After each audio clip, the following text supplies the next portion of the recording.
And we're live with the new layout. Hello. What up? Hello. Look at this beautiful layout. Look at these beautiful people. It's so good, dude. It looks really, really, really, really good. Go on. I think it's very clean. I think it's very organized. I think you are trend setting in the D&D Twitch space with your you handsome motherfucker. Thank you, Mick. You probably smell good, I'm sure. Nope. Can confirm. You Jesus, Dylan. you have a cute butt. Can confirm. What I like about the layout is that I can do this to Sumner. I will say, I feel like, we're a little later start tonight. I had, unfortunately, a serious case of ligma earlier, and it really just put us a little behind. So, Dylan, what are you doing? What do you mean? Are you doing fucking blue steel the whole time? What's happening? No, I'm just looking at the camera. What are you talking about? I'm making direct eye contact with you right now, and I am Good. Monkey Man I bit. hope you like it. Monkey Man bit on the bit. Ligma. Oh yeah. Shit, I can't do it because he's like. Nick, you can lick my balls any day you want. Jesus Christ! You can't say that. This is a family channel. This is Christian. Ligma is one of those. Then I need to go. I made Dylan was like, I'm gonna tell everybody you made that stupid joke, and I'm like, I'm gonna fucking make it on stream. No, I was saying I'm gonna tell everyone you made that joke because more than 5 people need to know that you got Sumner with that. I didn't generally actually get him. Oh, I mean, he smelled that a mile away. You got him. You got him. Lick my balls. Oh, sorry. You guys are ridiculous. Where's my booze? I'm the youngest one here, but I also feel like I'm the more mature one here. Where's my booze? Yeah, I mean, leave it to the woman to like be the most mature one. Dylan, would you stop? What? Women mature, making eye babies with the camera. I get what you're saying, but it also sounded like not a compliment. Oh. Hey, don't boo me. I've seen what makes you cheer. Don't boo me. I've seen what makes you cheer. That's funny. So what are we doing tonight, everybody? Yeah. Alan, take it away. Am I? In hell? Yes. Welcome, baby. Are we just starting? Yeah, fuck it. Are we doing a I mean, no. I mean, like, take it away, like, welcome to Playotic, everyone. Oh, that. Okay. Welcome to Playotic, everyone. We play D&D on Mondays. And we're back. And we can do a recap, I suppose. We can go, actually, no, introductions. I've done this a couple times. I should know better. I'll start because I'm already talking. My name is Sumner. I'll be playing Abel, the Fearbloke Monk, which you can now see on screen. We've actually never had our class and species on screen before, which is weird. But yeah, Mookie, who are you? Hi, I am Mookie. I am playing Jackie O'Hara, the Harangon Paladin, who is Paladin and Barbarian technically, but we'll get into that later on in the story, ? Yeah, that's who I play, and I'm excited to play her tonight. And to my left on screen over here, Dylan. Oh, that's me. I was just enjoying some banana milk. My name is Dylan, and I've been staring into your eyes this whole time. And I will be playing Sephiris, the sorceress mother of the group here. And our newest hasn't officially joined the party yet, but I imagine in the next 5 minutes we'll be joining the party member is to my left. God damn it. He broke my fucking bit. I saw him just being like, son of a bitch. Sorry, continue, Dylan. Oh no, I just passed it off to you, Mick. I was like, at our last member who hasn't officially joined yet, but will in probably the next first 5 minutes of this session. Mick, who are you?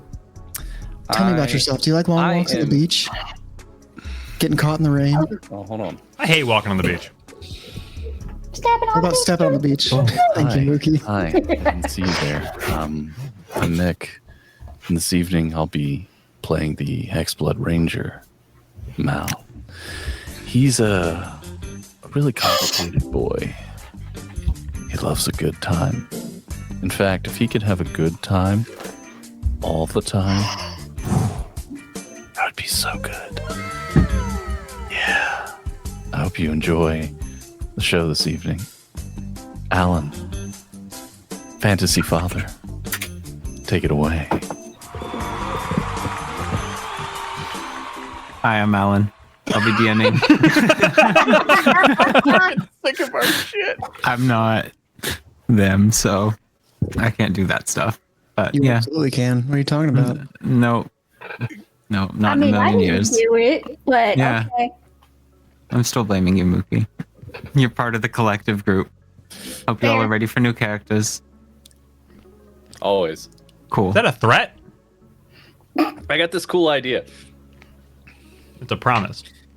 Well, I was thinking the other day, wouldn't it be like really cool if okay, so I have this idea for a character, and I like the idea of this guy that lives kind of like by himself, and he's real introvert, and he makes his home in a swamp. And just one day, all of a sudden, like all these knights and like warriors and things like that kind of come in and wreck and destroy his home, Right. and it inspires him Mhm. to answer a king's call to Right. go rescue this lost princess. On a really Well, short notice. Let me Yeah, ask you this: very what if it wasn't a king, but like Like a lord? prince? Yeah, it's like a lord. Yeah. Yeah, so a lord would do that. He'd be really and- far This away. was serious, and I realize it's a fucking Shrek reference. And I'm so upset by it. I was like genuinely invested for a second. I was like, Lives wait. alone in a swamp. Where have I seen That's this before? Shrek. I've heard this before. And it's you I'm thought mad love I was didn't only true in realize it. fairy tales. And his sidekick can be Eddie Murphy. Not a donkey. Eddie Murphy. Eddie It is Eddie Murphy, yeah. I was gonna say, is it a donkey or a dragon? Shrek, I'm making waffles. And the Making owner, wa- I'm making waffles. Eddie Murphy, I told you. I don't know. What are you doing in my swamp? You I only like that refer to him boulder. as his full That is a name. nice boulder. It's not a boulder. It's a rock. Oh, the pioneers used to drive these boys for I'll miles. be right back. Okay. Bye. Just fucking leave. Dylan, you're gonna do the recap? I can. Do you want me to? Yes, please. Mr. So, last Sultry to the time- cameraman. We started off. We picked up where. I have to rewind actually a couple sessions. We escaped a lich's lair, defeating him by breaking his phylactery, a very difficult task as they are magically enhanced. And as we did, we made our way back to Penley, where we were hoped to be greeted with gratitude and perhaps another free 3 nights at the 3 days place. Is that the name of the? Is that the name? Yep. of the- 3 Yeah. days. Terrible with names, so I might ask for. It's a 3 days Refreshers. straight time. Don't But forget. as we approached our friend,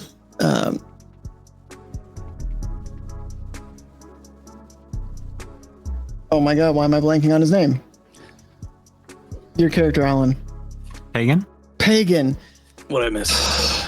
I was stuck on a T name for some reason. I was like, it's not, doesn't start with a T.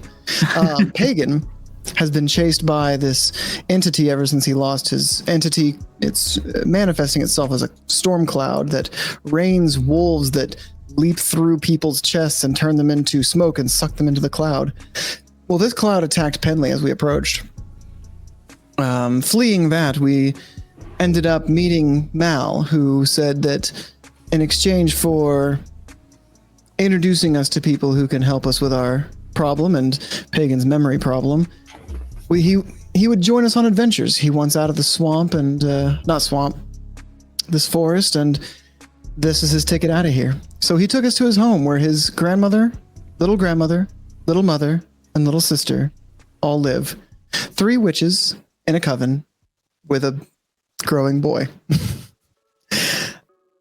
We met them and began to discuss terms of what it would cost to get Pagan's memories back.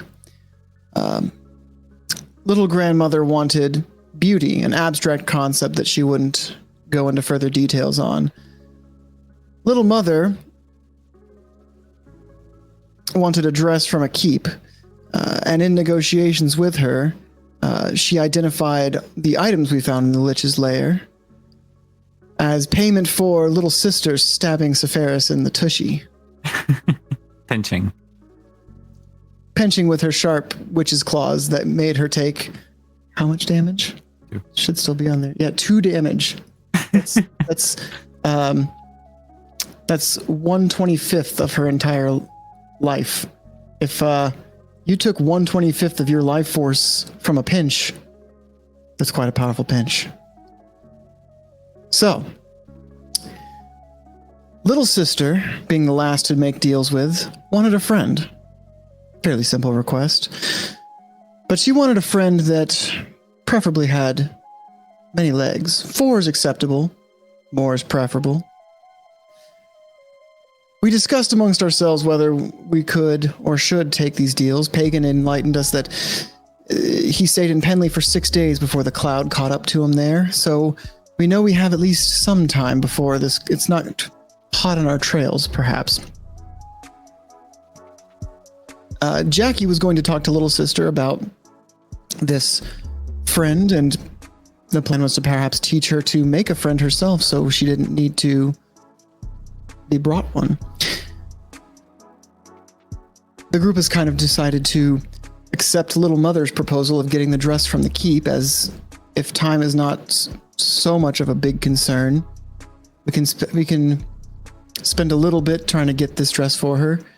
But Sephiroth wanted to talk to Little Grandmother about the nature of beauty that she wants and what it is she's really asking for. And that's where we left off. Thank you, Dylan. You're Thank welcome. you. Are you enjoying the new layout? Because you're framed perfectly. Good. Are you enjoying me staring into your eyes? You do look particularly good today. I will say that. Thank you. Thank you. I actually needed to hear that. Thank you. Fuck yeah. Cool. Well, good. It was a genuine compliment, so. As opposed to you're not genuine. I feel like I've never gotten a compliment Most of from you them that are wasn't genuine, but ungenuine. that's fine. No, I'm kidding. I don't gotta explain myself. Now, I got nothing. Alan? I have something. Why don't I have a health bar? Because 'Cause you're you're a immortal. god. Gods I mean, don't Gods have die. health too. Yeah, gods have health bars in D&D. That's not true. Oh my god, can they die? Yeah, they can. Oh, yeah. Hey guys, Plenty let's of go them. kill There are gods. several gods that have become gods by killing another god and taking their their portfolio. And there was that one time where the god of magic died, and then magic went fucking crazy. Yep. It's a Remember spell that plague time? at the fall of Netheril because of Karsus's folly. I play D&D a lot. I did That's have a over my serious head. thing though. That are we going to talk about the Tailspire giveaway stuff? Oh, we can. What are the conditions on that? Whoa, I just burped. What happened? I don't know. You tell me what happened. We can do a giveaway. We just want to give away right now? Like we just do a whole we give it away at the end of the stream? We can. So Tailspire, so the developers of Tailspire, Bounty Rock, they gave us some codes to give away to you guys. We have a, I think it's still ongoing. No one said that they've figured out the code yet on Instagram and Twitter, but it's like you have to figure out the cipher and then you can decode the Steam key for a copy of Tailspire. And then, yeah, we have a few others that they gave us to give to you guys. Just share with you all. Yeah. Yeah, so we have Tailspire codes we can give out. We like to probably stagger them out, but we'll give away one today. What do you think, Alan? Yeah? Sure, yeah. And Tailspire is what we use throughout for our minis, which very recently they started incorporating their Hero Forge implementation. So you can make a character on Hero Forge, download it. I believe it's like $5 instead of like the 35 or whatever to print it. So if you just want the 3D file, it will actually export all of the color and all the work that you put into your character, and you can literally play with them as you would at an actual table, which is awesome. Yeah. And another cool thing about Tailspire is the ability to build your own places, to bring in other pre-built areas. It's super cool. It's very powerful. There's a lot of freedom involved with it. The minis can also interact Like you can have them cast a magic spell, you can have them shake, things like that. So it's super, Fall super prone. cool. Yeah, they can fall prone. It's great. Our sister D&D group, the Other D Word, actually uses Tailspire for their campaign as well, because we gifted them as kind of a welcome to Twitch. We gifted them a copy of Tailspire, so they use that as well, and they love it, and it's fantastic. Definitely recommend it. So let me go ahead and start that giveaway, actually, because it will be ! Playotic in chat in just a moment. So just give me a sec here. Don't waste your time until While it you is. do that, Yes. do you mind if I talk about the makeup contest? Please do. Yeah. So tonight and a little bit of tomorrow is basically the last couple nights for the makeup contest that is currently going on in the Discord. Started it last week, and the theme of it was for Pride Month, and it is basically you mix Pride with D&D, and you're supposed to do a makeup somehow mixing the two together. And I currently have a submission from the lovely, wonderful Hecate, and tomorrow I will be posting that submission. But it's essentially she made a demi-lich. So it's really great. It's really pretty, and I can't wait for you all to see it, and I can't wait to see any more submissions. So in this Friday evening, we're gonna do in the Playotic Discord a tribute to Japanese culture, in that we are going to have a karaoke night this Friday evening in the Discord. So tune up the pipes, bring them by. We're probably gonna do 8 Eastern. I'm thinking 8:30, that sort of thing. Real casual thing. So, bring a song, sing a song, have a good time, and we hope we can see you there. Oh, I'll be emceeing that. I'll be hosting karaoke, and it's going to be great. yeah. Sumner's actually going to sing a couple of songs from the Shrek soundtrack, which is very exciting. Yeah. So All-Star, personal fave, I think. Fun fact, was not written for Shrek, actually. Written Not for a at different movie. Dylan, are you just going to do this the whole Yeah. evening? Okay. Yeah. That is some commitment. That's commitment.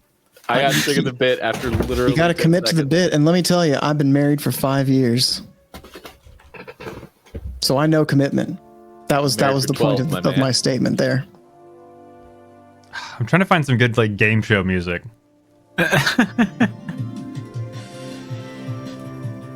That's right. To this Friday evening. That's way Yeah. too fucking hype. Ticket pays for the whole something seat, I but never you thought I'd only say. need the edge. Cool. So yeah.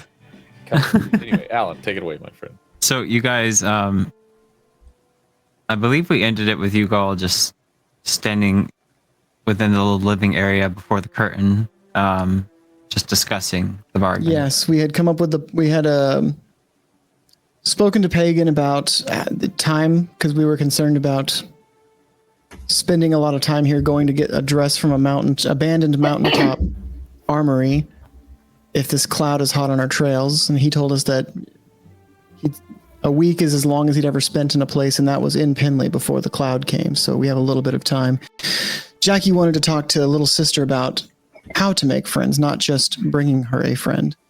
And Sepharis wanted to talk to little grandmother about what it is she actually wants, what beauty she's referring to.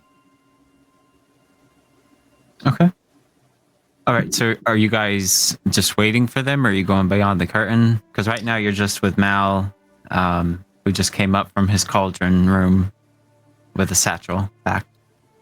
Right. Well, we haven't decided on if we're going to go try to find them or wait for them, because we literally just stopped talking about, we had literally just decided, and then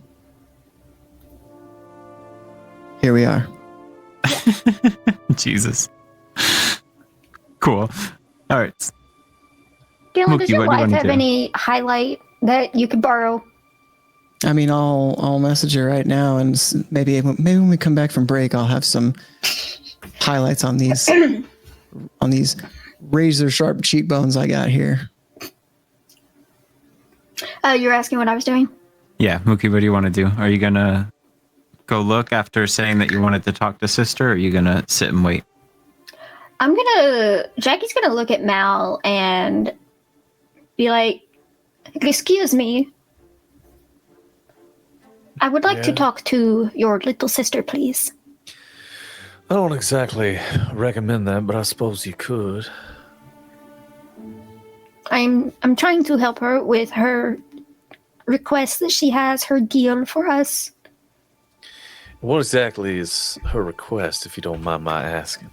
She said that she wants a friend. You know, maybe she have a friend. She stopped killing everyone. That Or is what I would stab like to them. try and teach her. Honey, I've been trying to do that for a long time, but you go right ahead. You can give it a whirl. Well, maybe if you did not use so much of a aggressive touch. Let me ask you a question. How often have you associated with hags? Just out of curiosity. This would be my first time, actually, but you see... so you're an expert. Good to know. First time. I have lived with these ladies literally my entire life, and you got to understand something. The world that you come from, they don't exist in. They don't interact in. She don't know no kindness. She don't know no love or tenderness. Maybe knows, that is the problem. You know what? Be my guest. I would be very careful if I were you, Jackie. We don't know what I'll they'll be do. with her, Abel. No, it's fine. She's an expert. Talk to hags for 10 minutes. Knows all there is to need to know about I dealing never with said I hags. was an expert at talking to hags. She never said Oh, that. good. I'm glad. I'm glad that you can acknowledge that you don't know as much as somebody who's lived with them their entire lives. But please, go talk to little sister. Good luck with that. Since we're Would you speaking be able about to point me in the direction of where little sister is, or perhaps call her? And Or she's little probably on the grandmother damn as well. floorboards or some shit.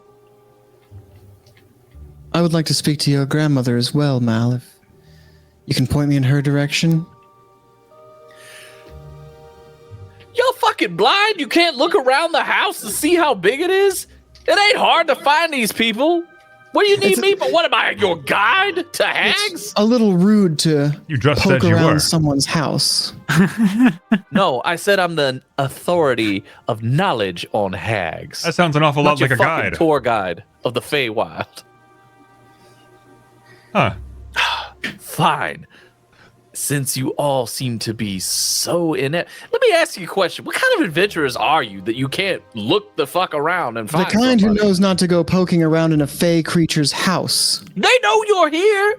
They know Even you still, got I could touch deals. the wrong thing and suddenly I owe them a debt and my fingernails belong to them. Oh, Father preserve us. Fine. Which one of you inept individuals shall I assist first? Sephiris, probably. Oh, good. She's not. Never mind. Uh-huh. Sure. Okay. Well, pretty lady, follow me. And he heads over to where he knows his grandmother to spend time. Okay. So you guys walk around the curtain, and it's not much bigger on this other side of the curtain, and you only see a little armchair and a couple pallets made on the floor. You only see little grandmother in the vicinity currently. She's sitting in the armchair with what looks like pen of some kind, and an inkwell. And she looks up as you come around the corner, and just regards both of you. Mal kind of does like a flourish gesture. Imagine that. We walked around the curtain and there she is. Go ahead, Thank you, Mel. lady. That will be all. Oh, good. Grandmother, I'm glad you can tell me I where the fuck I could go. Have decided to. Turns and walks away. We have decided to take you up on your bargain, but we'll need a little bit more information on beauty that you're looking for. I forgot what kind of voice I was using, but so she says, "Of course. What would you What would you like to know? What it is you actually want. Beauty could be a flower that I go pick from outside, or it can be a lock of hair, it could be a friend of mine entirely. I need to know what it is you actually want. She looks down at her lap, and she has like this parchment unrolled, and it looks like she's been doodling on it with the pen and the inkwell. And she holds up a map, and she has marked 3 locations on the map. Can you make a history check for me? Yes, I certainly can.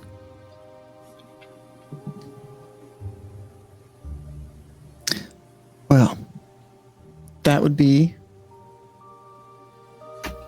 a 22. 22? Okay. So you recognize it as a map of Faerun. The greater part of Faerun. Maybe not the entire thing, but from your history lessons in your childhood, you would have definitely seen this before. Had some cartography lessons before. Yeah, for sure.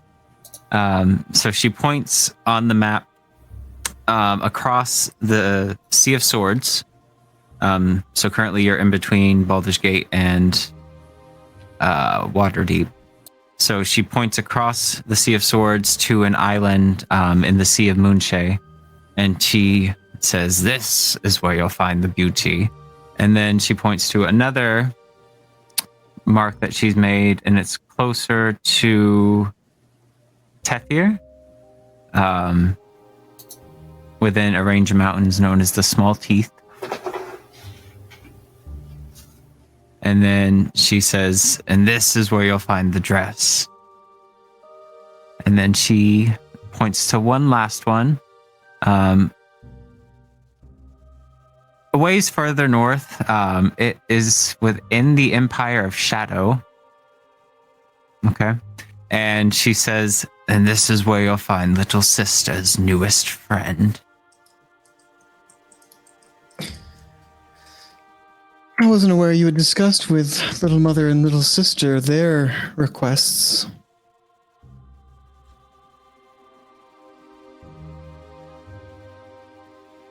that all you say? Yes. Okay. Sorry. So she looks at, cocks her head at you a little bit, and she says, "I'm sure I don't know what you're implying." Of course. Would you mind if we took the map with us in case we forget where they are? Mal will hold the map. And then she lifts her head a bit and she goes, "Mal, get in here." Oh, what's the matter? She can't find her way around the other side of the curtain without help either. He comes around the curtain. No, Mal, you'll be a messenger boy. Yeah. You'll be a pain in my ass. So Yes, grandmother, what can I do for you? So she rolls up the map that she's made and marked, and she hands it out to you, Mal, and she says, "Here you go, my sweet little pig." He takes the map and puts it in his. And she, as you take the map, she's gonna grab your hand. Yeah. And hold it a little bit tight, and she's gonna pull you down towards her. He goes without struggle because he's aware of what's coming. Okay. And so she goes, "My sweet little pig, promise you'll write home to me." Of course, grandmama. You know I will. Cool. So then she lifts your hand up and kisses the top of your wrist. And then just before she's about to let go, she pulls up the pin and she's going to slice open the underside of your palm. And she's going to hold it into the inkwell. And you feel like you feel your life force being drained a little bit. So you take 5 points of necrotic damage. Mm-hmm. Yep. He just kind of... I swear that never gets better. And then she pats your hand and lets you go.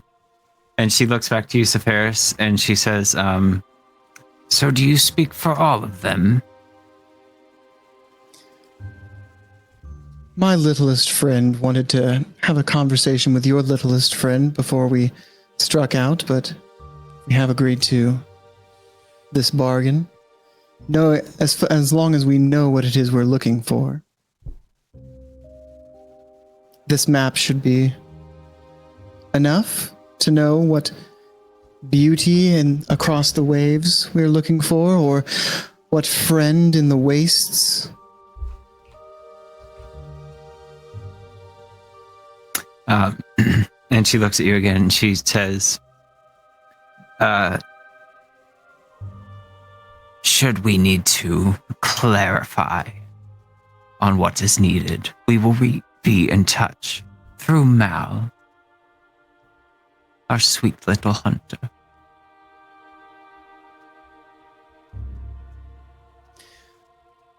Very well. Is little sister around? My friend wanted to have a conversation with her before we departed. So she waves her hand and she goes, fuck.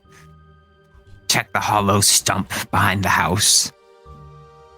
Thank you, grandmother. Sephiroth will head back out to the group. Jackie, I believe little sister is in the hollow stump behind the house. Thank you, Severus. I will go and check there immediately. And she walks out the door and goes to check the stump. Okay. Which way are you going? Are you going out the front door or are you going out the back? Was unaware there was a back door, so... You go around front. Okay. So as you exit the house, Jackie, you notice that there is now a carriage that wasn't there previously, sitting just at the front of the house. And you hear some whinnying sounds coming from the left side, where it looks like there's an extended slope off of the little hut. Well, that wasn't there before. Abel, Severus, would you kindly join me outside, please? Yes, no problem. Absolutely. Abel leaves promptly. Kind of nods to Mal. Sephiroth follows as well, happy to be out of that house. I'll be right back, Mal. As they exit the house, Mal, little mother comes around. If you need anything, I'm sure you will. What a dick. I like him. Little mother's going to come around the corner or the curtain, Mal, as they exit the building. And she's going to hand you a little porcelain figurine. And she tells you, "Oh, my sweet boy. Promise you won't stay away too long." No, Mama, not too long. I'll be back before you can miss me too much. Okay. And she leans in and gives you a kiss on the forehead. And she holds the porcelain figure a little bit closer to you and pushes it against your chest. "This is for the bargain that the beast made with us. Make sure they have it when you've reached your destination." I will, Mama. I will. And then we'll slip back to you guys. What are you doing? Can I just say, I think it's very fun. I think Mal is such an interesting character because, he is raised by hags, and he's also, made of contradictions that are also, deals. The deal was, you can come to my house. I'll make sure hags don't kill you, but I'm also going to treat you like a huge burden. So, it's also, it's a give-take because he's part hag. I really love it. It's funny. I don't know if that was intentional, but it's really good. Yeah, a little bit. It's that. It's that weird line of social skills, I guess, because he's raised by hags, so he doesn't exactly possess the same level of interaction and social etiquette that most people would do, which is funny because I do a Southern accent for him and he is decidedly not Southern in the way that he treats people. He's not very "Oh, bless your heart." He's like, "You're a fucking idiot, aren't you?" We're talking deep South. No, I'm kidding, but yeah, there's Southern and then there's worse. You know what we say in the bayou? Bayou. Jesus. That's so dumb. Did you make Let's that get up? back to them real quick. That was good if okay. it's you made that up. So yeah, we're out there. What is it, Jackie? Is everything okay? Jackie kind of gestures to the wagon. like trying to like I want to like. I don't want to approach, but I want to inspect, and I don't trust this wagon, and I want to know what vibes it gives off. Is it magic? Is it here to be all fucky sucky with us, or is it like what's the deal here? And I don't know what kind of check you want me to make for that. So I'll describe it first. So it's a it looks like a standard carriage. A standard as far as your background goes, Sepharis. It has red velvet cushions that look a little bit worse for wear on the front, where the rider would typically sit, or the drivers. There are two, I don't know horse terms, but there are two hookups for horses at the front. And then there's a side door made out of a fine dark wood, or it would have been fine at one point, but again, doesn't look like it's been taken care of that well. That opens up into a little, but you said you weren't approaching it, right? You're just inspecting. Yeah, I want to keep my distance. I have not trusted a single thing since we stepped into this woods. So I'm definitely taking any cautions I can, but I want to inspect from a distance, I guess, this carriage.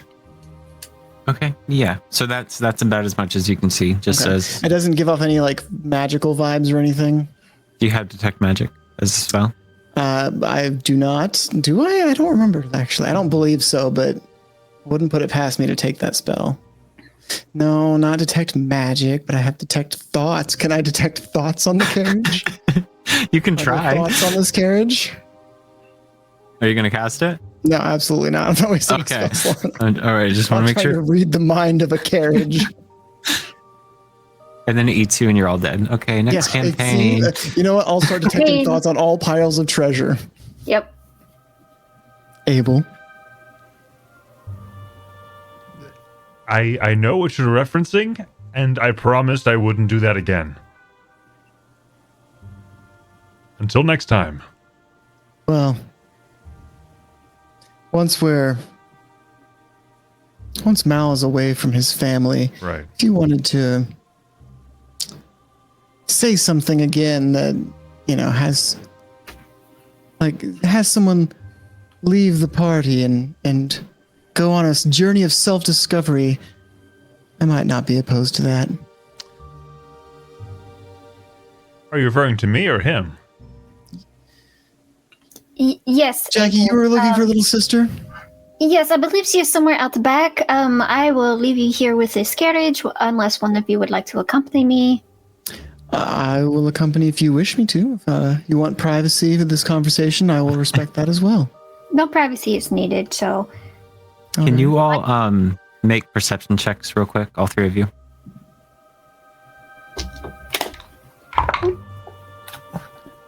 $19. Dirty 20. Super dirty. Super dirty. Well. 23. Okay. So all of you about this time notice that one of your party members is missing. One of your quieter party members who doesn't typically talk much. Yeah, Pagan's gone. You're not sure how long he's been gone, but he has disappeared a little bit. Abel, what has happened to your friend? Pagan? Oh, he's right. Pagan?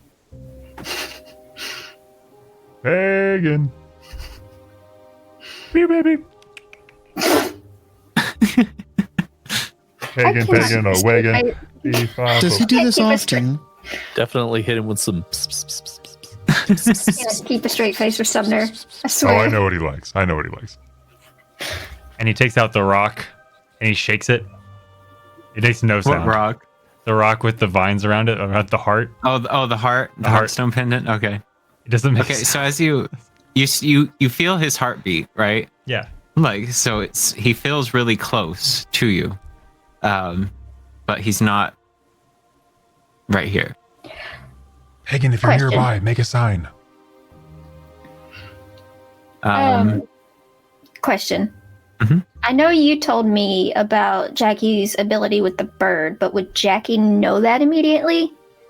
That would have been so during the visions that you experienced after death, that span of time, while it was short for like everyone else, it was an extended period of time that you were with them there. I'd say about 3 years. So you would have learned a lot of different things, and that's where you would have picked up all of your paladin so abilities. Jackie is aware of everything that she can do.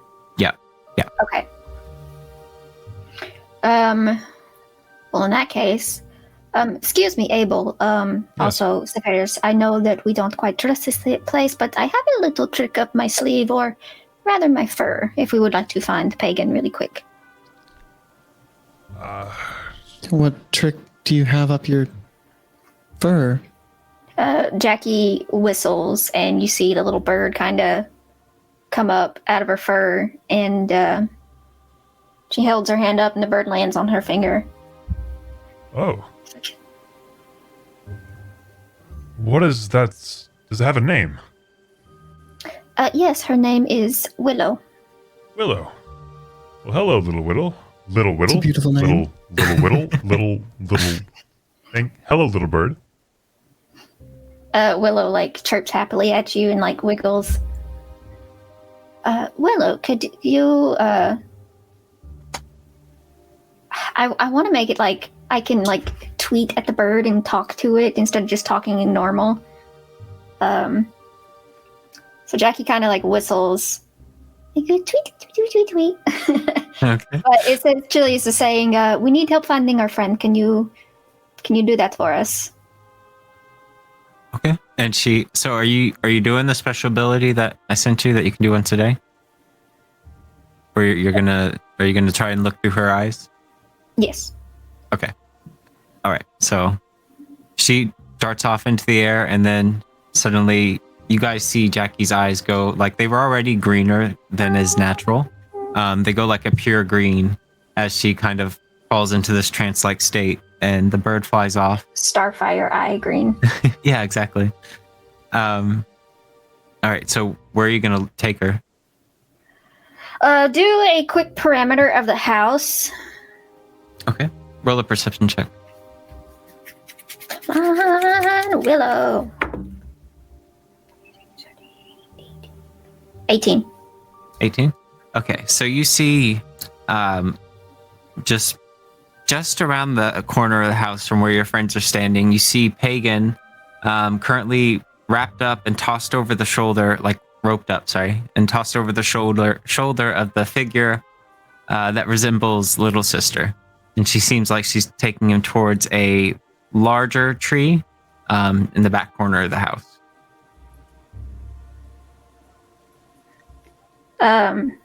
Can Jackie talk while she's in this state? No, I wouldn't say so, no. Okay.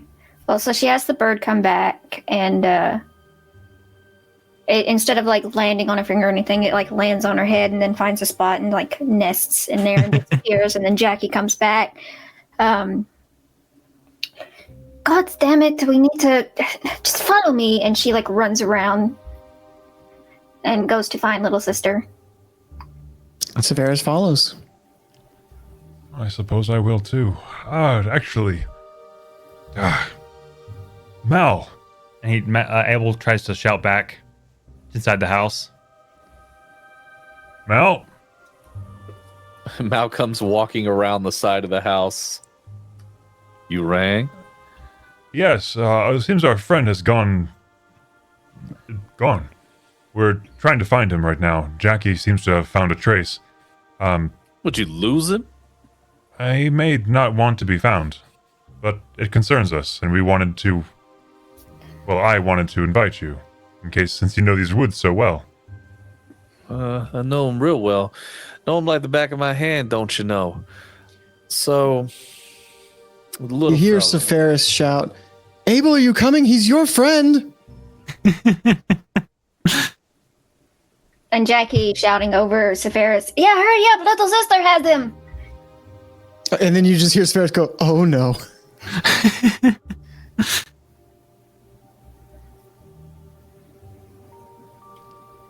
Okay. So what are you doing, Abel? Are you going with them? Yes. Okay. All right. So you guys... No, I'm sorry. Is Mal coming? No, I'm sorry. Yeah, he's following. Okay. No, I'm sorry. Fine, you're Anyway. sorry. Yeah, I am sorry. too. God damn. All right. So you all go, Jackie, you lead the group to the tree stump at the back corner of the house. And you hear some muffled screaming, I guess. Muffled screaming and like soft thuds against softer wood. And then as you look in to the hollow of the tree, you see Pagan roped up and bound and gagged, with little sister drawing a picture of his wings onto the page. And then she has like a small, on the picture as well, there's like a small scribble of what resembles some kind of insect body with a bunch of legs coming off of it. And as you go ahead, man. No, after you. As you peek into the hollow, she turns around and she makes eye contact with you. She's like, "Little rabbit, I want my friend to have wings like your friend." And she points to Pagan and like draws her hand across his cheek as he kind of whimpers and pulls his head back. Mal immediately comes like rushing over, being all like, "Hey, all right now, get out of there, get out of there!" Spray ball. He's like kicking. Like, Mal, you said I could talk to her. Now give me one moment. All right, but I'm gonna do something about this. He pulls an arrow off of his back and shoots it at Pagan to cut the rope. Okay. Are you thought you were gonna trying kill to him. do so in a way? No, That's what I was about to say. No. No, but are you doing it in such a way that you wouldn't hurt him, or do you care? Does Mal care? Yeah, I wouldn't hurt him question. because he did promise. Okay. All right. Cool. So Pagan, the bonds around his arms and wrists go free as you slice through them with the arrow. And Pagan stands up and runs out of the tree stump and hides behind you, Abel. He still has a gag tied to his mouth, and he's trying to get that off of his head right now. But Jackie, you are currently being offered up a crudely drawn picture of a bug with wings and a lot of legs.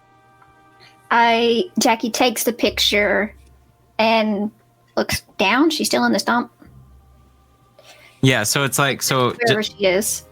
it's a tree that resembles the rest of the wood trees within the coil wood.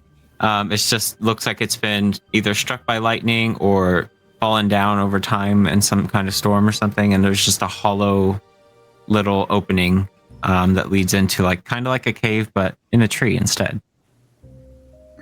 And she looks at little sister and says, "All right, I think I can help you with this.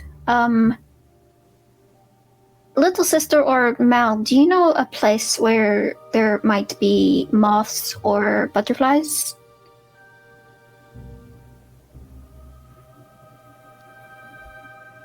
She Just said, look around the coilwood. You find all sorts of moths, butterflies, dandelions. Does she have any stipulation on size? Because I feel like she's anticipating something larger like a dog. I don't want anything from the coil wood, brother. I'd get it myself. "Well, little sister, do you know of a particular place you would like your friend from?" I told grandmother. Dylan, you're muted. Sepharis, Feeling you're it. really far. We can't hear you from over there. Sorry. Grandmother did present us with a map with the location of where little sister's friend could be found. Mal, if you would be so kind as to present the map.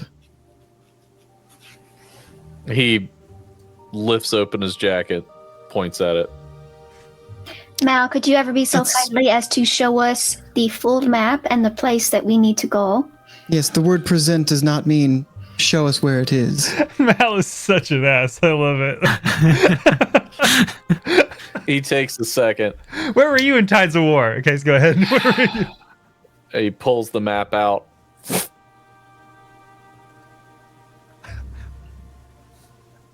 And so as he pulls out the map, little sister scuttles up and she points, let me just pull this back up.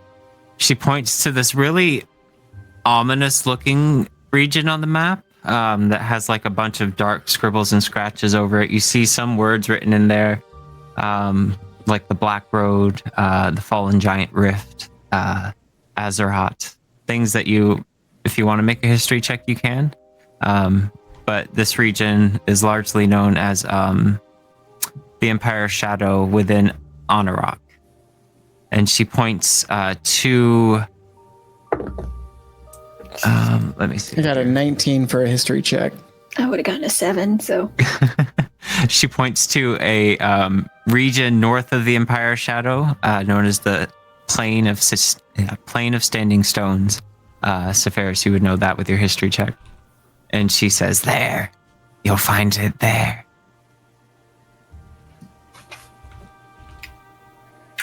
Little sister, I would be glad to go and get you your little friend that you want.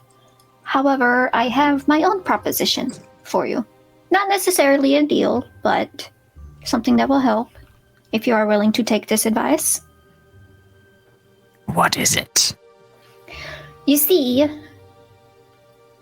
you can't simply just grab a friend or grab a creature or person, take it home, and say it's your friend, because more than likely it will try to escape. Why not? The creatures do not necessarily like that. You want to be able to keep this friend for a long time, yes? If you trick it well enough, it stays forever. Yes, but at that point, it does not want to be your friend as well. It doesn't have to. It's mine. Well, at that point, you're only making it an object and not a friend. See, a friend is a person that you care about and take care of, not just play with and toy around with. Go ahead and roll a persuasion check for me, please, to try and teach the hag some morals and on friend making. Hey! Persuade. What is my actual persuasion? Hang on. 22. 22? Nice. Okay.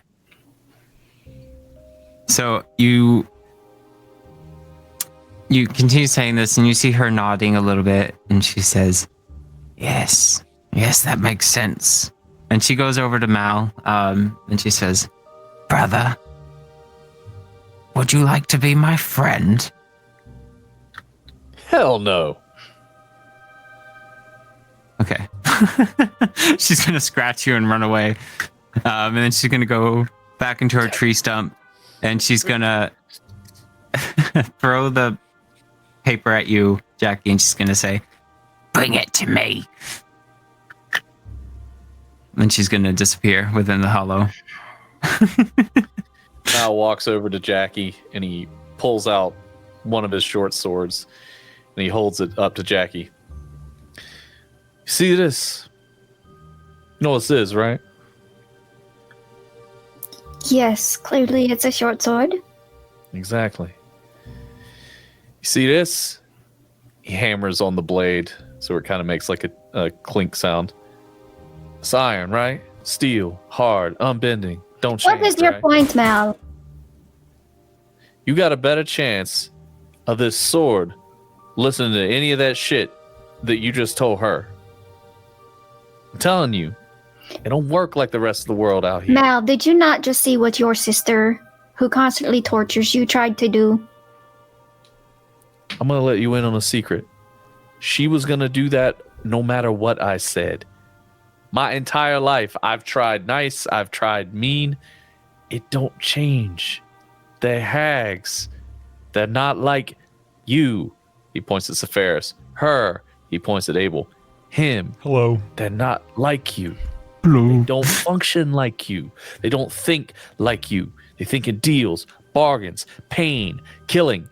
Mal, If it wasn't for me, they would be eating you right now. If it wasn't for you, we wouldn't be here, Mal. And perhaps you're right. A tiger doesn't change his stripes, but that goes both ways.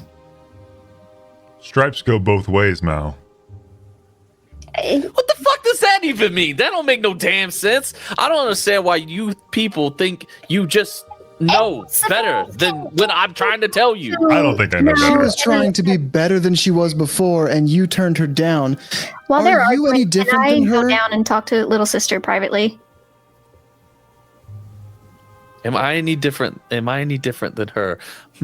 Let me think. I'm a hag! So no! I am now in the stump with little sister, away from the argument. Okay, Let us make a continue perception check. then. Technically part hag. 7. Okay, you don't see her anywhere. It's not a large hollow. It's literally maybe 3 feet wide. And you look up and you can kind of see the sky above, or the canopy of trees between some like crumbled bits of what's the inside of a tree called? You can see through some holes in the top of the tree trunk to the canopy, but you don't see little sister anywhere. Excuse me, little sister? No response. Well, I guess if somebody doesn't want to show up and let me talk to her, she will not get her friend. Okay. Make a dexterity saving throw.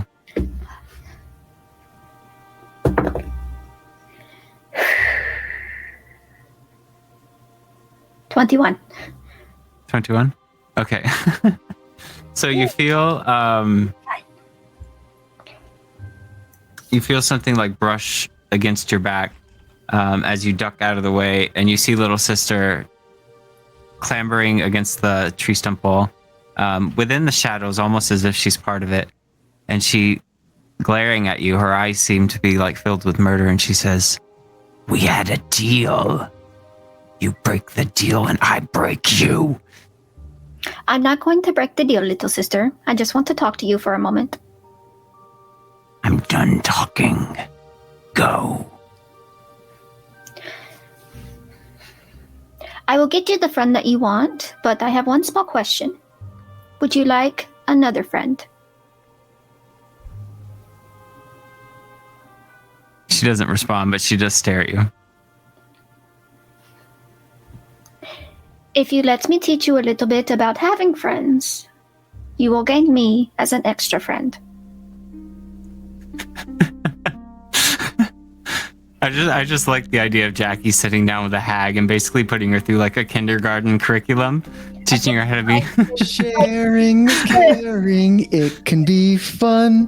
There's nothing more important under Jackie the would have been sun. like, fuck this shit, let's just leave the guy and go. But now with her new, stuff going on, she's like, well, I gotta try to, get through everybody at least.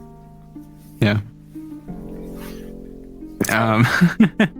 So she just growls at you a bit and she says, "Go."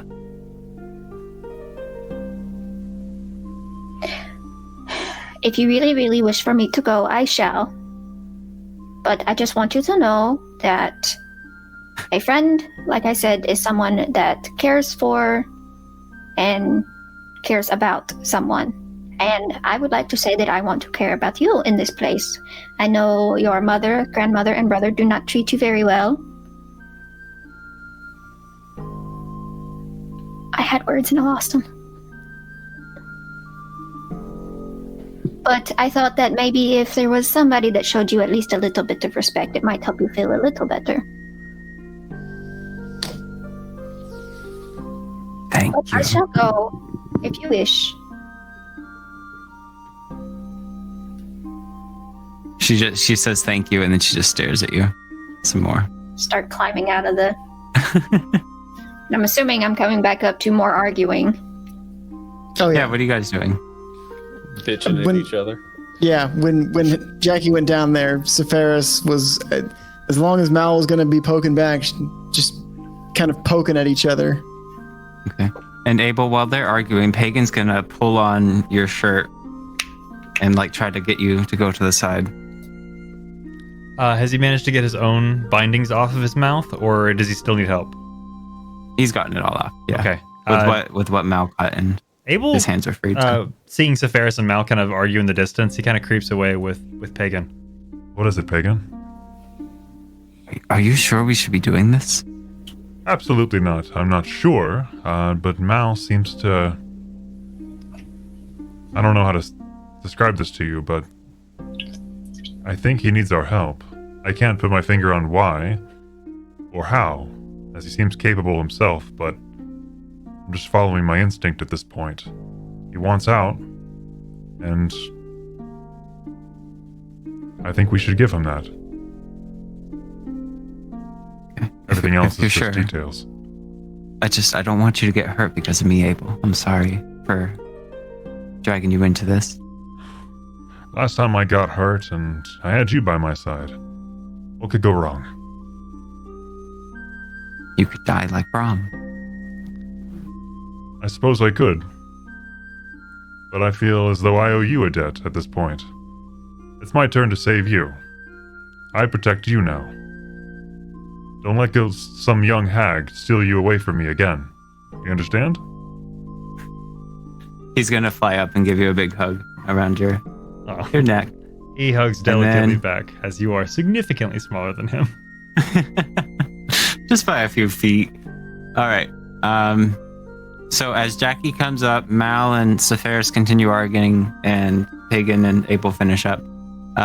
You all hear the voice of Little Mother coming from the cottage. But before we do that, can we go to break? Because I really have to use the bathroom. Yes. Yeah, absolutely. Everyone in chat, we are giving away a code for a free copy of Tailspire. In the chat, put an exclamation Playotic if you to be put in the ring. Subscribers get 3 times entry. So if you are a sub, if you've been gifted a sub, you get 3 times entry. Put exclamation point Playotic in chat. We're gonna be pulling it at the end of stream before we do, as we're doing our favorite parts. We will see you in a bit. And Dylan might be a little bit shinier. He might be shinier. The rest of you scurvy dogs, what are you doing? Ivan was polishing weapon. Welcome to Roscoe's Armory. How can I help you? Wow, was not expecting that. Hello.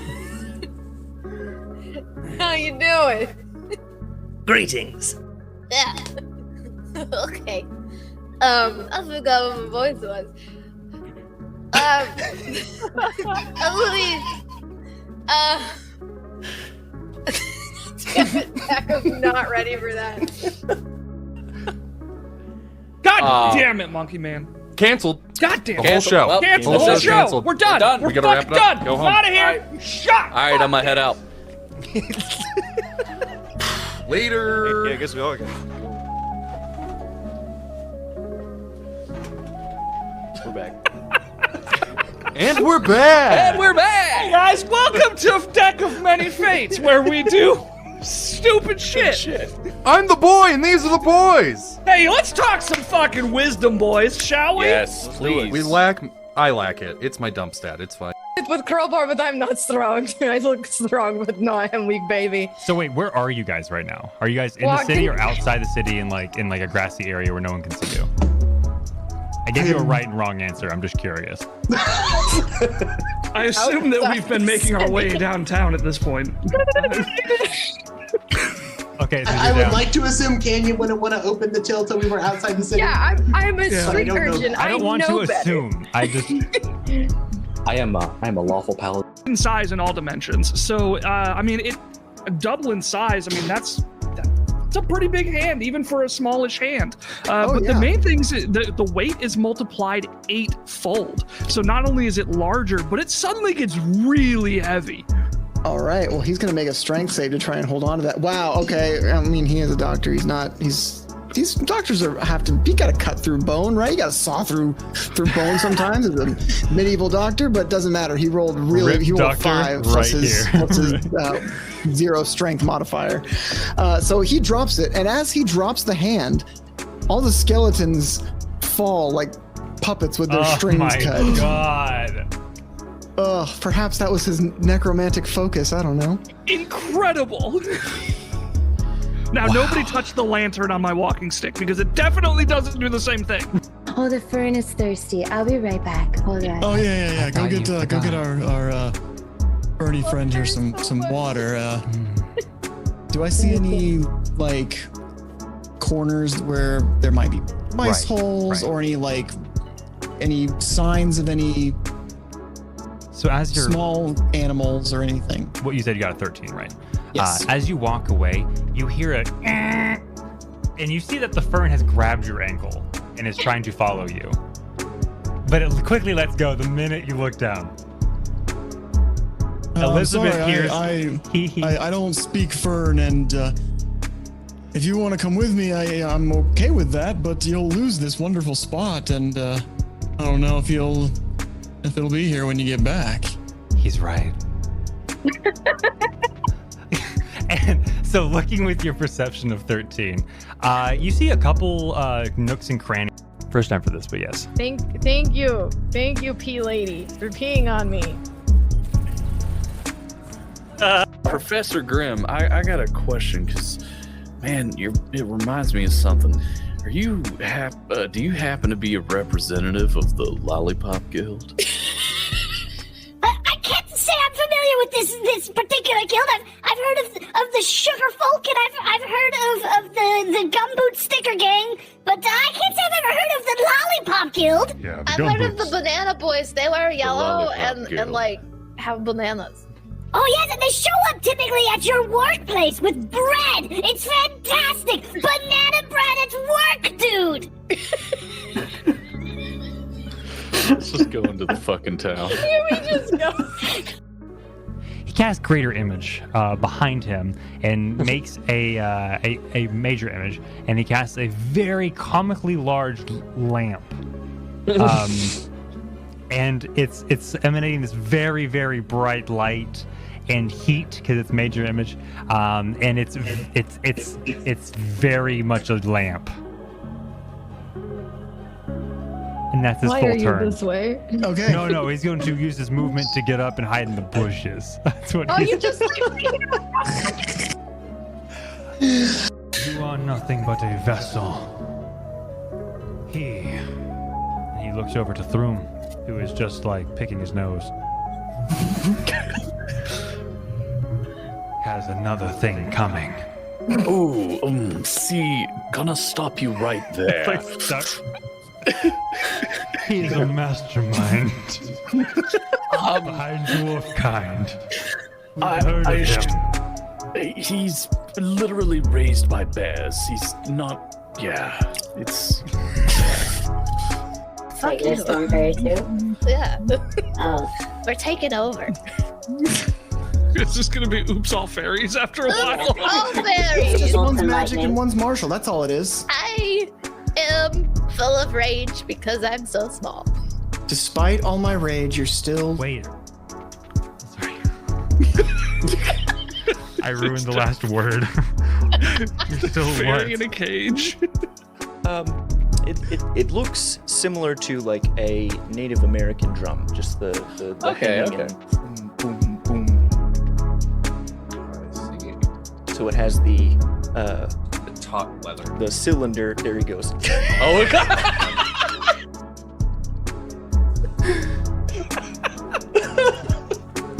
Does it attract children? I It hope does it not repels attract children, and we are coming up on our timer here.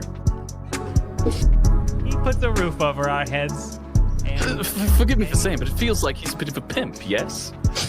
I wouldn't say that. I would say father under extraordinary circumstances.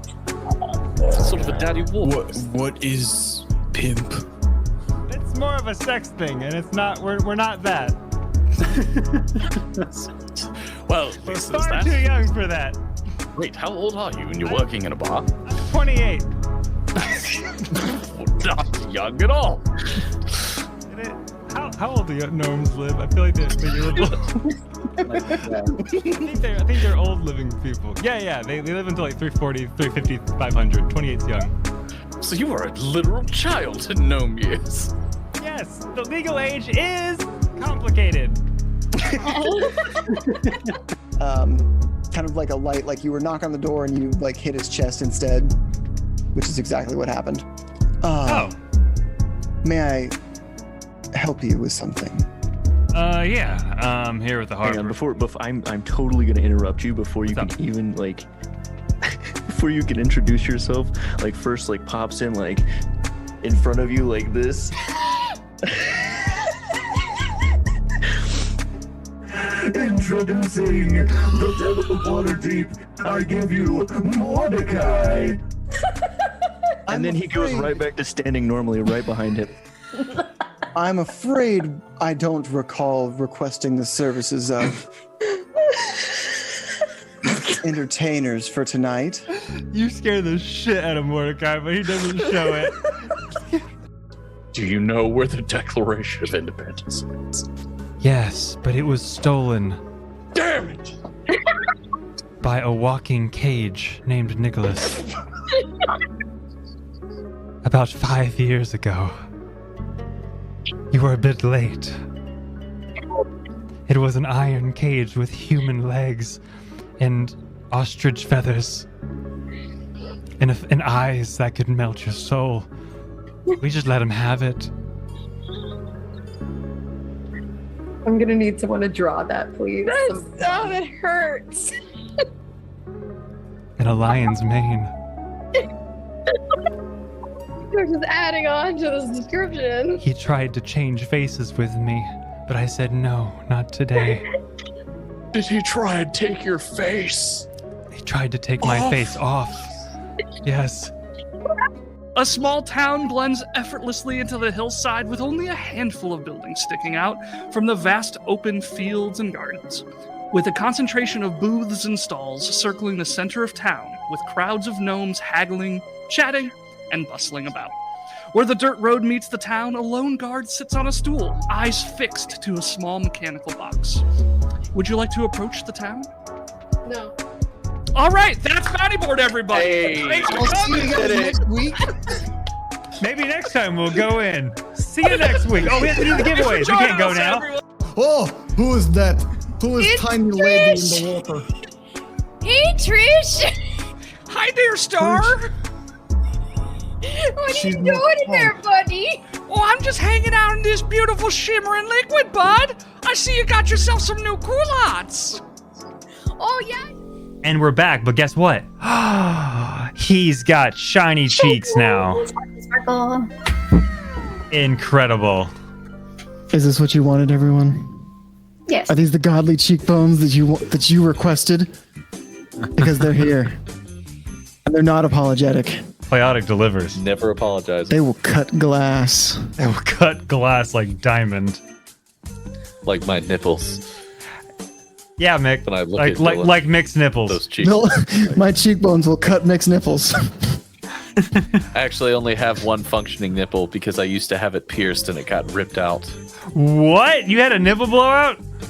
I did. That's a great stream topic. Let's talk about that. Because it got ripped Your nipples out. your nipples were functional. They could do things other than just Well, be I mean, different like you could colored still parts of feed? skin.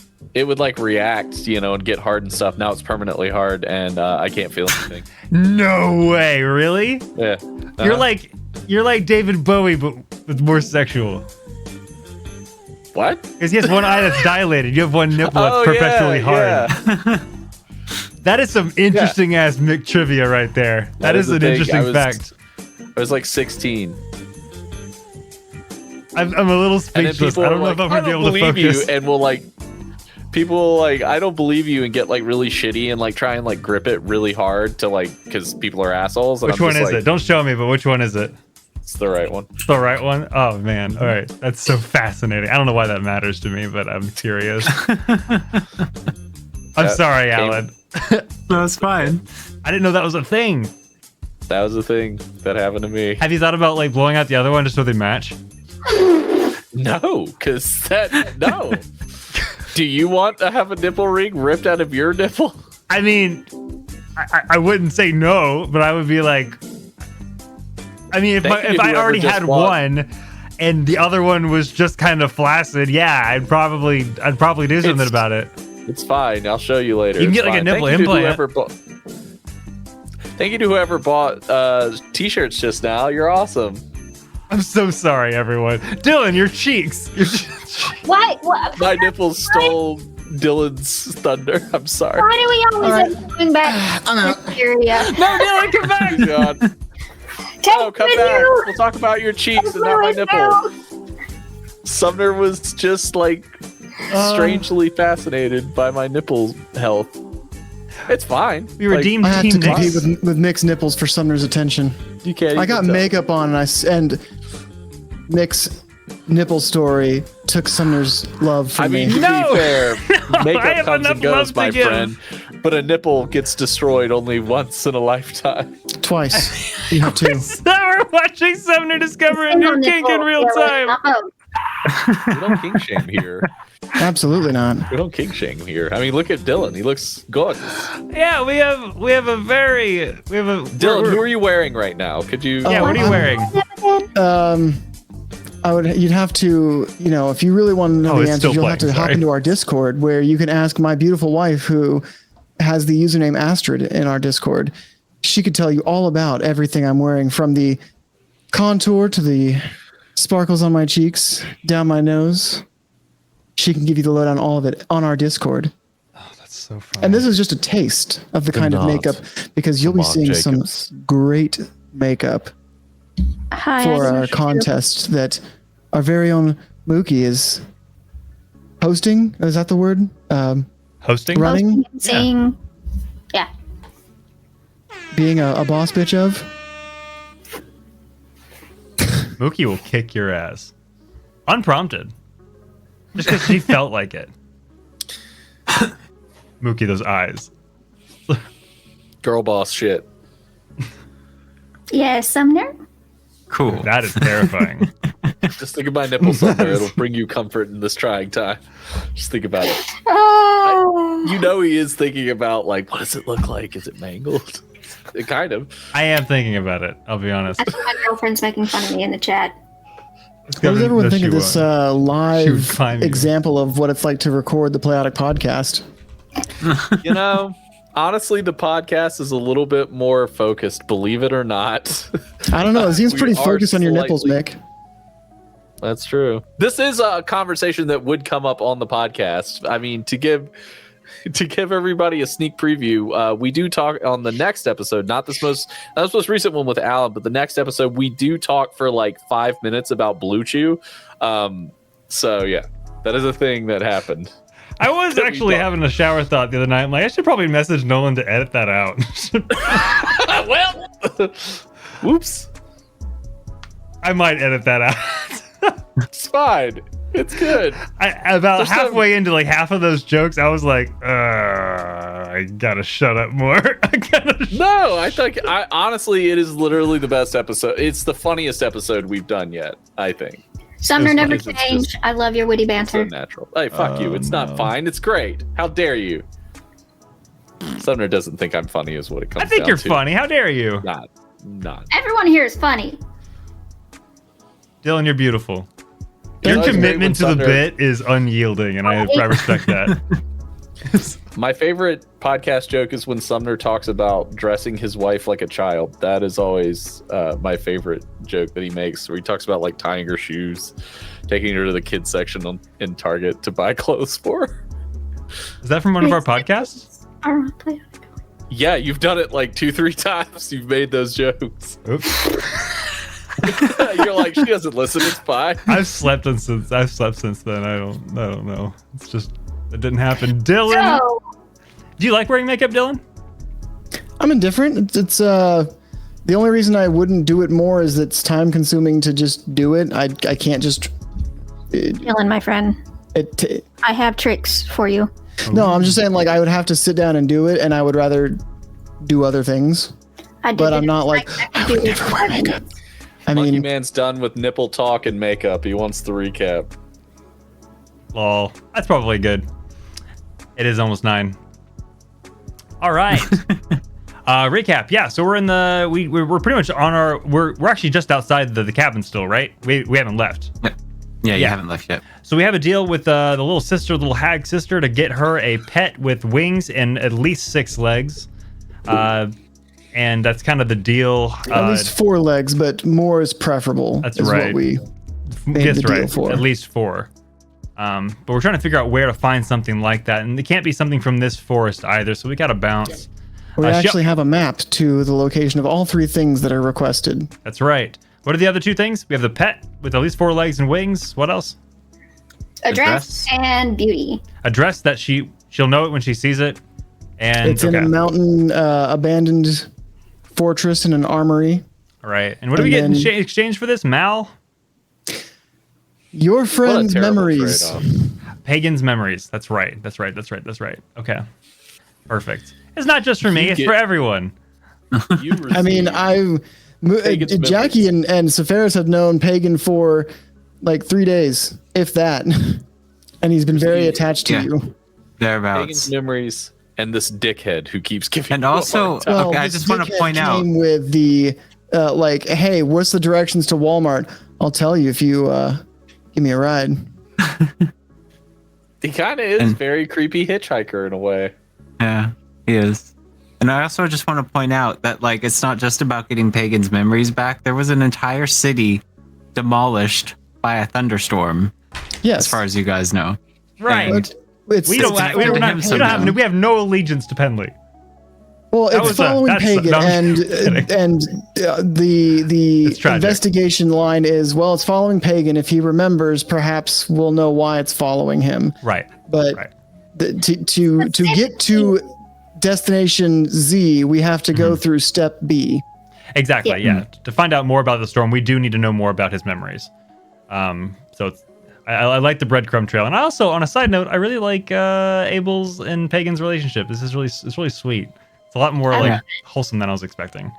I mean, you guys are the last 2 people that were in Farflington. Farfling. Oh my God, you're right. Farfingflon, you're right. Yes. The very first. Oh my God, you're right. Good call out. I completely forgot about that. The 5% off. That's right. Wow, that was a minute ago. All right. Cool. Take us away. Awesome. So 4 months ago. How many months ago? 4? 4? 3? Doesn't seem a while. I don't know. A long time. Yeah. Long time. Anyway, you hear Farfingflon. Now that's a name I've not heard in a long time. So you hear little mother's voice come from around the corner, and she calls out to you, Mal. My sweet boy, I need your assistance.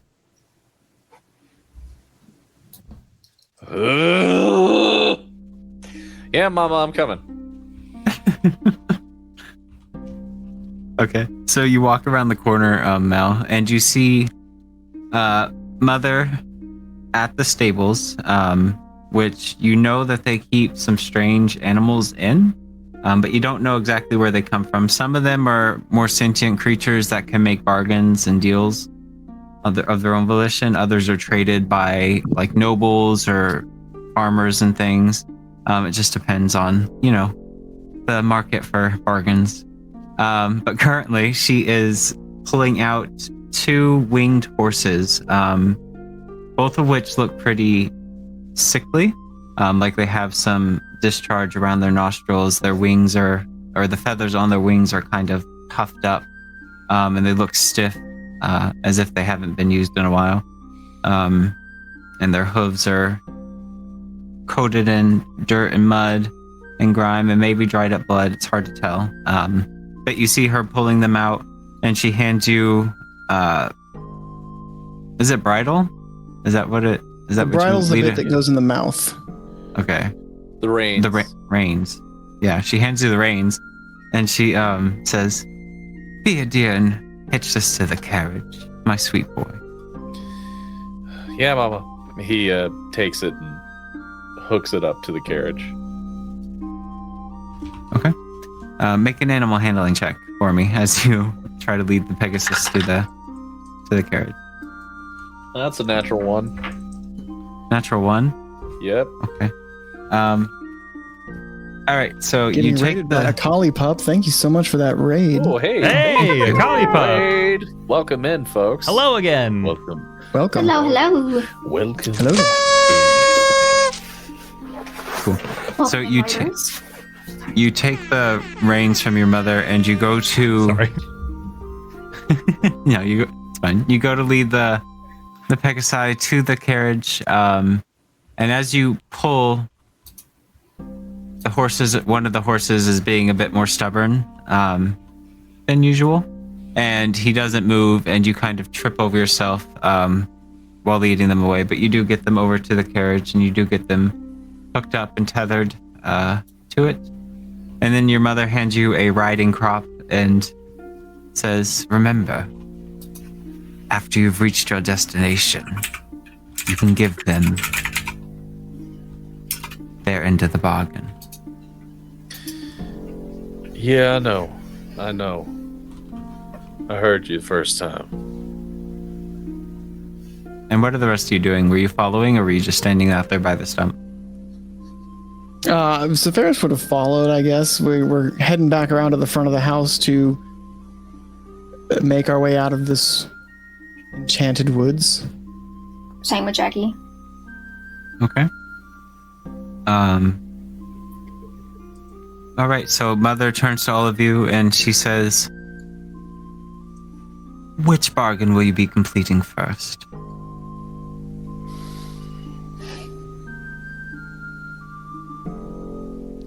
Which bargain? You mean the one... The friend? Where will you go first? I need to let them know. And she gestures to the 2 mythical creatures attached to a carriage currently. We'll be receiving transportation. I was not aware that was part of the arrangement. Will this cost any extra? Of course not.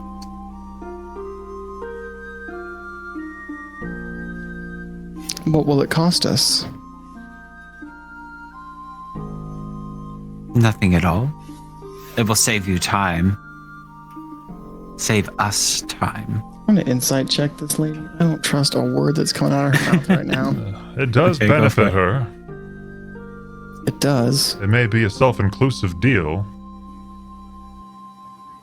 But Abel, she doesn't need to do this to get what she's wanting out of us. It just accelerates this.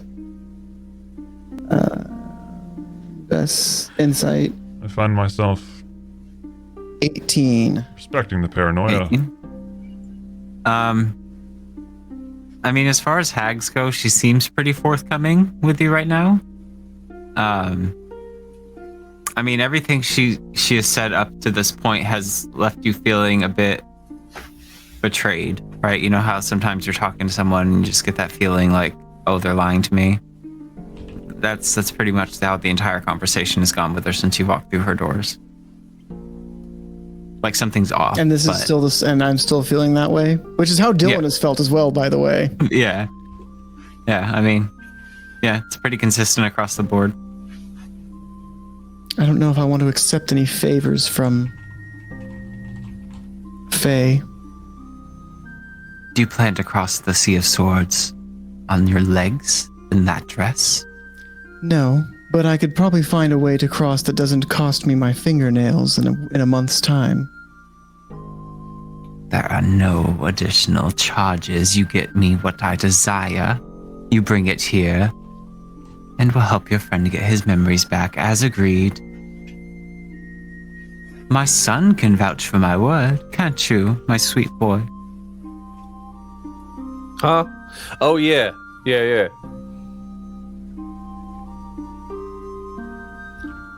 No hidden strings, no additional terms and conditions. There's a saying that I was taught by... There's a saying that I was told when I was younger. The large print giveth and the small print taketh away. Huh. Never thought about it like that. Are we satisfied, Sephiroth? Can we go? As long as there is no small print here, I suppose. Mal's like fumbling with the horse and just... Look, you state what you want for your end of the bargain. She tells you what she wants, and there's an exchange. There's no contract. It is a verbal binding agreement. You can specifically say, don't kill and eat me after I do this. And she can't kill and eat you because it's part of the bargain. Damn! He goes back to fiddling with the horse. You don't know a thing about contracts, do you?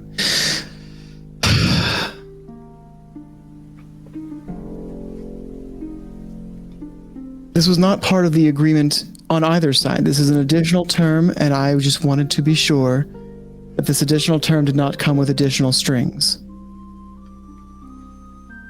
I want a word from you, little grandmother, that by using your transportation, it will not cause any harm or additional cost to us.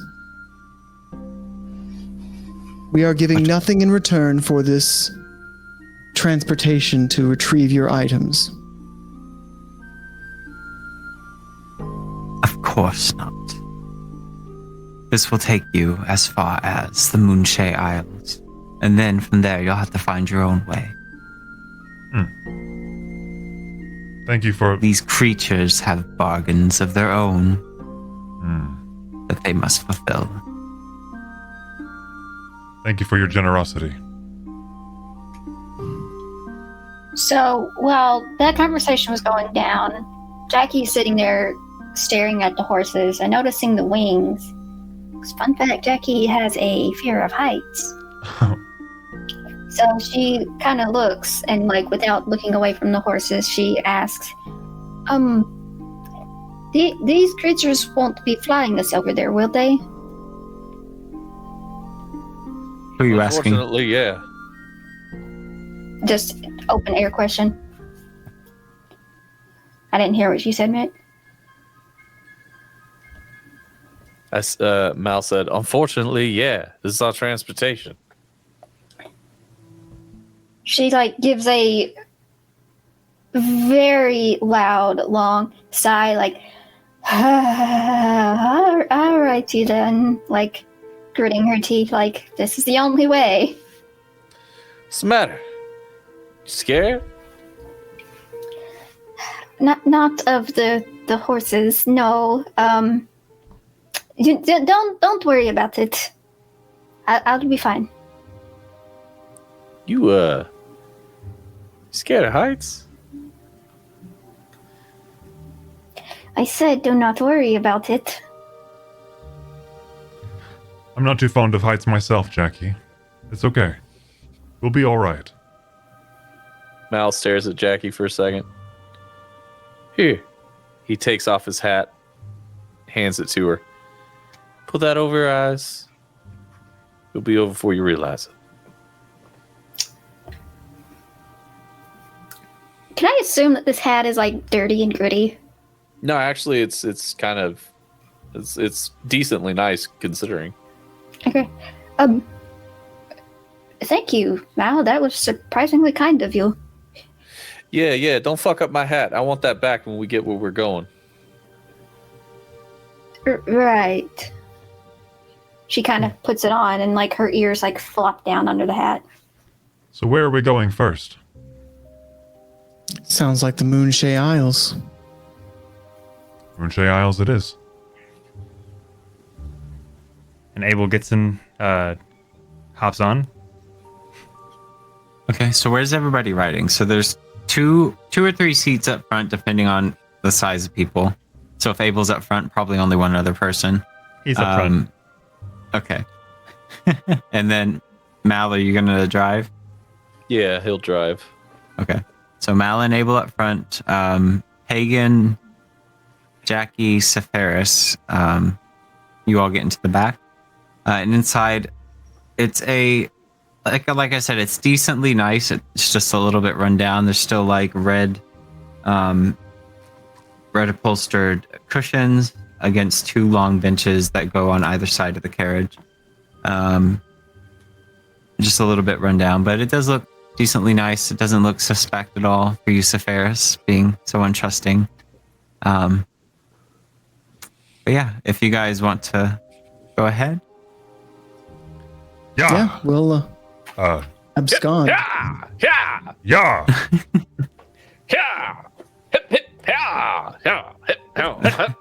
So as you make these As you make these noises, the two Pegasi look back to you both, and you recognize an intelligence in their eyes, and they look mostly insulted by everything that's going on right now. Yeah. I imagine they're both like flipping the reins, but like not in tandem with each other. So it's giving them very mixed signals and just shouting hip hip ha. Mal leans over to Abel. They hate that, but it's funny as hell. Don't care. It is funny. I just hope they don't bring us to the wrong location. That would be unfortunate. Even if out of spite. Nah, they got their own They got their own bargain to deal with, so don't worry about them. Huh. I'm afraid to ask, so I won't. It's probably for the best. Jackie yells through however way she can. Can you not? And shut up and quit fooling around and let's go already. Sorry, Jackie. Okay. So after a few moments of the guys up front making these awful noises, at these beautiful rundown creatures, you begin to feel the wheels on the carriage start to begin to turn as you move forward deeper into the coilwood until you come to a clearing. And then they pick up speed and they spread out their wings and they lift off. And the carriage, what seems like it would be heavier or too heavy to fly along with them, suddenly these two like awning type fixtures spread out from the side as the Pegasi take off. And the carriage, I don't know how to describe this. The carriage soars off into the sky. Isn't there a scene in Harry Potter where a carriage comes down? Driven by horses? Yeah. Maybe. Yes. I don't remember. It's actually the horses I was imagining for this scene, by the way. I'm imagining that. Like, it's supposed to be nice and smooth, but I'm imagining, like, this rickety carriage in the air. I believe that happens twice. I think that happens in Goblet of Fire, and then I think in the second Fantastic Beasts movie it happens. So we're I just really wanted to use a carriage and Pegasus. No, you're good. No story is original anymore. Like, do what's fun. Your idea you of, made like, the carriage. Films, essentially. Oh, yes! I couldn't get you guys inside, so you're on top of it, but use your imagination. Also, there wasn't a Pegasus mini. Parts. That's cool. The power of Tailspire, baby. Oh my god. That's so funny, though. That's really clever. Because the wheels are wells. Is there a bed in there? That's the power of Tailspire. Not an ad, but fucking love it. Could be an ad. Oh, it's a well. That's really clever. One Good second, job. sorry. Good job, Alan. And you hid the wells with fog. I love it. Turn around. It's not fog, it's clouds. Exactly. No, it's just really clever. In your face. Cool. The mirror of your dreams. So make believe. Sorry. Sorry. What did the whole thing? You all fly off into the sky. And the Mal and Abel, the Pegasi don't seem to require much direction. It seems like they know where they're going. And you all soar over the land. You're being the kids sitting in the driver's seat with their hands on the like the toy car wheel as mom actually drives. Pretty much. Mal looks over to pretty much. Looks over to Abel. So tell me, Doc, what's it like out there in the world? In the world? Yeah. Well, I don't know what to tell you, Mal. Similar to the forest, you don't really know what quite to expect. Lots of different lives out there living their own. And if you're in the way of theirs, well, they can go one of two ways, mostly. You're either friends, or you're just in their way. It's difficult, and I can't say my experience is typical either. So I'm not sure if I'm the best person to ask. You said you wanted to get out of your home. I left mine also. Oh, yeah? Yeah. You know, come to think of it, I was stuck in city life. I was kind of in a way looking for a way out. Being told I was something when I didn't want to be it. And so I left. To the dismay of my parents, my colleagues, my professors, hoping to find out where I'm from. Is that not what you are doing, in a way? Not quite. You see, my life's written in stone. The ending, especially, is carved pretty deep. I'm just trying to experience life a little bit before things change. Experiences. Just generally. Yeah. Have you done any reading? What type of things do you expect? Just anything? Oh, I don't know. You must have been to the city once. You've been to Penley, have you not? Not exactly in the city. More on the outskirts, really. Exactly. People like me don't have a lot of friends. You understand? You know, I mean, don't get me wrong. I've met some of those people. You know, made deals, made bargains, took them to my family, carved them up into pieces. But you know, I've not quite been in the city. But I don't know. I guess I'm just trying to do what everybody does. You know, meet somebody, fall in love, have my heart broken, get in a bar fight, stab somebody. Recreationally. You know. Oh, of course, for fun. You know, steal something, break things. I should ask. No. Now, before I regret not asking before, do you know what laws are? Law of man? No murder, that type of thing. No stealing. I know manslaughter. Law. Man, law of the swamp. Strength trumps all. So, kingdoms, as you will soon find out based on your expectation, is that they have law. Something to not be disregarded. No stealing, killing, that sort of thing. Disregarding your fellow man or woman is not permitted. You will find trouble, and you certainly won't be making friends. Well, can I, you know, make a deal, get out of it? Like, hey, I killed this guy, but maybe we could work something out in exchange for me killing him? I can't say that's impossible. What if he really deserved it?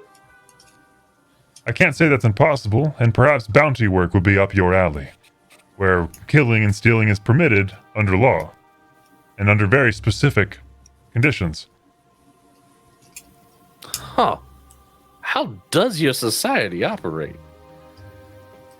I can't say it's functional all the time, but we have bigger problems. This storm that keeps following Pagan, the fairy creature in the cab. We believe it's the same storm that swallowed Penley. So the sooner we find out his memories, the sooner we find out what the hell this storm is all about. Yeah, it is true.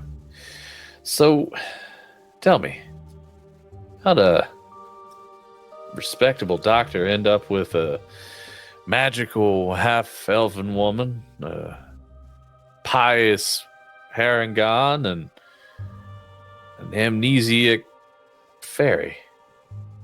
We are a colorful bunch, aren't we? To say the least. I've been on my own for about 3 years now. And I've gone through friends, not by my own accord, experienced loss of a good friend, and another, even more recently. But through fate, I just find them. It's in their own needs and my own. I was in need of companionship, and they were in need of direction. So we clung together, like drops of water. And here we are. I like that. I knew there was I really something like special. that too. I knew there was something special about you all. Something about it. I've seen so many people over the years stumble through the forest, heads up their asses. Not that you guys don't have your heads up your asses a little bit. I mean, for God's sake, Sepharis couldn't figure out to look around a curtain. Don't tell her that. But something about you was just a little different. I'm real glad I didn't kill you now. Well, I'm sure glad you didn't kill us either, Mal. As I cannot promise the safety of your family if you did. The rabbit back there packs quite a punch. She's small, but I fear anything in her path at times. And Sepharis, well, let's just say she's fiery. You know, I appreciate that, Doc, but I'm just here to tell you, it ain't a contest. You don't gotta try and pee further than I just did. I'm sorry, are you referring to a pissing contest? Yeah, that's the one. Maybe you are ready for city life, Mal. How much longer until we're there? These seats are not as velvety as they look. So you guys are flying across an ocean. But could I? Horse, hurry up! Could I have one of the drivers roll D100? You could if I had one. Oh, there. This is where I put it. If I had one. 80. Do I roll one too? Just straight 80, Mick? Yeah. Okay. You can roll the next one, Sumner. Okay. Before we do this, is there any conversations going on in the cabin, Jackie, Sepharis? Yes. Okay. Kind of as soon as we're in the in the midst of the journey, like away from the cabin, and things have kind of, when we're allowed to take the seatbelts off, Sepharis is gonna turn to Jackie and so. My echo just thought I was talking to her, and I was talking to Jackie. Excuse you. Talking to my friend. So, Jackie, I wanted to discuss with you, but we really haven't had the chance yet, about how you feel about,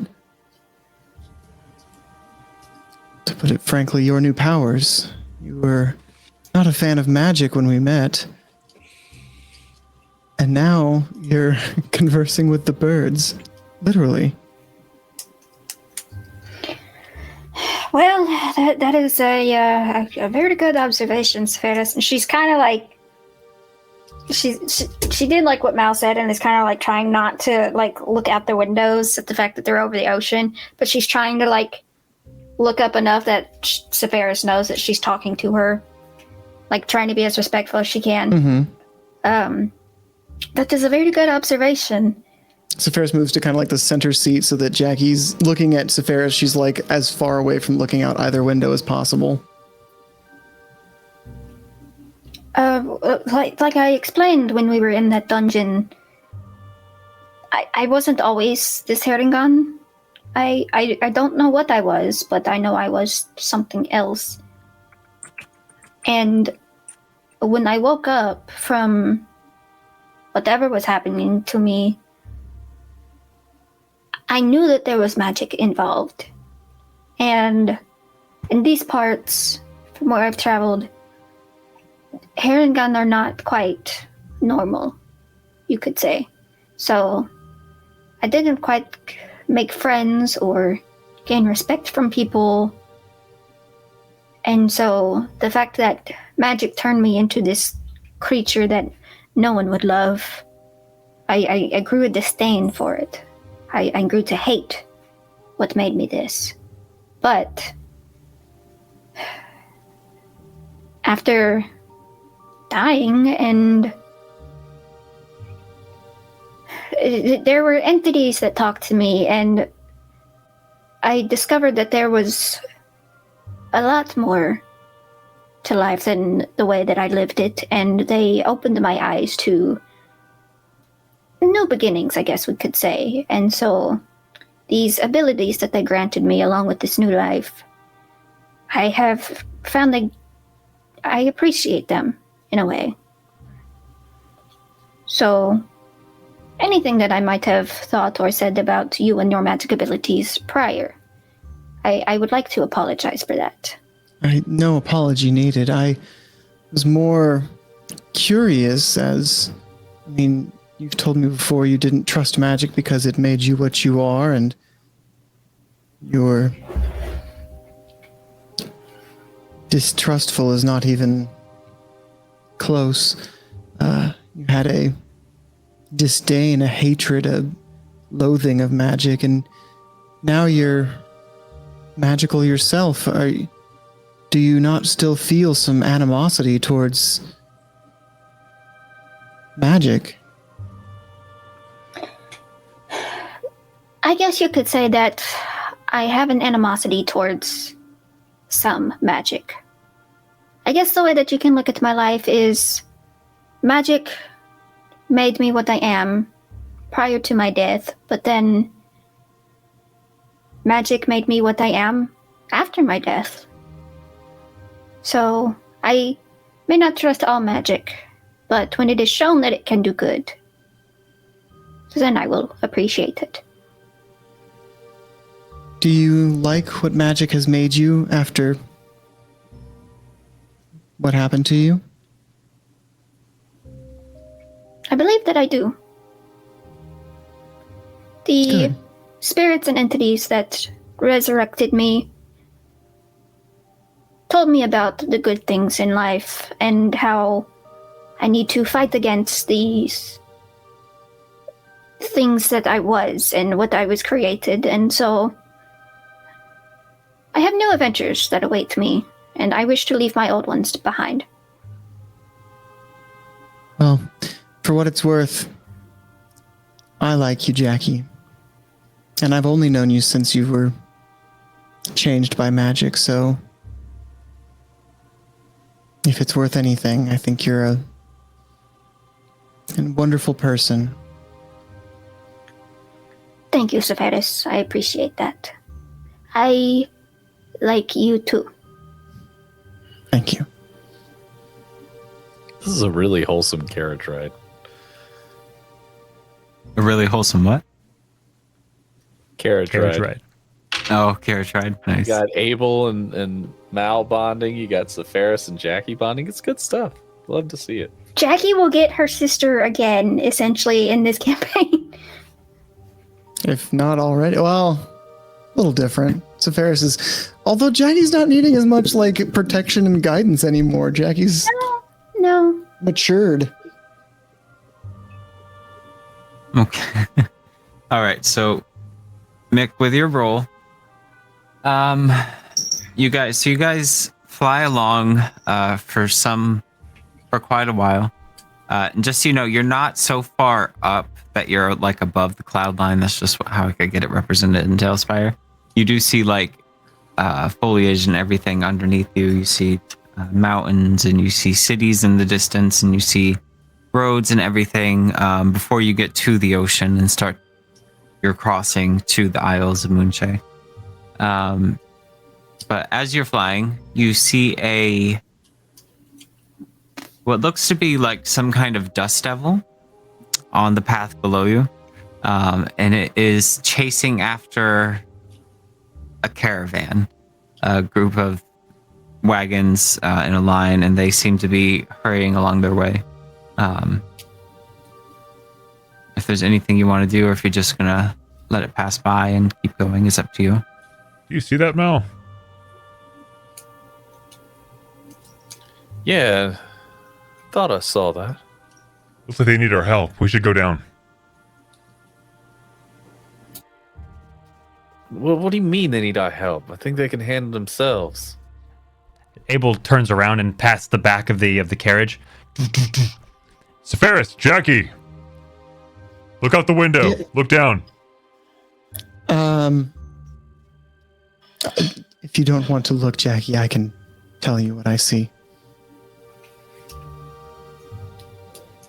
Abel, you can go fork yourself with that statement. Sepharis looks out the window and sees the dust devil chasing the caravan. They could perish without our help. We should go down. Mal, take us down. Man. Please.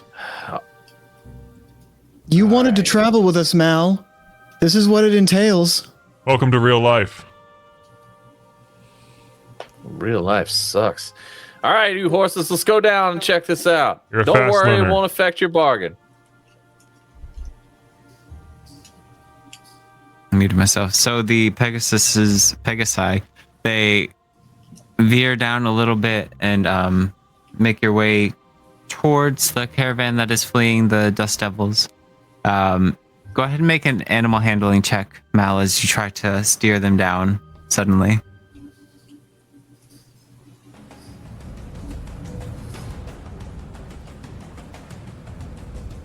It's a 13.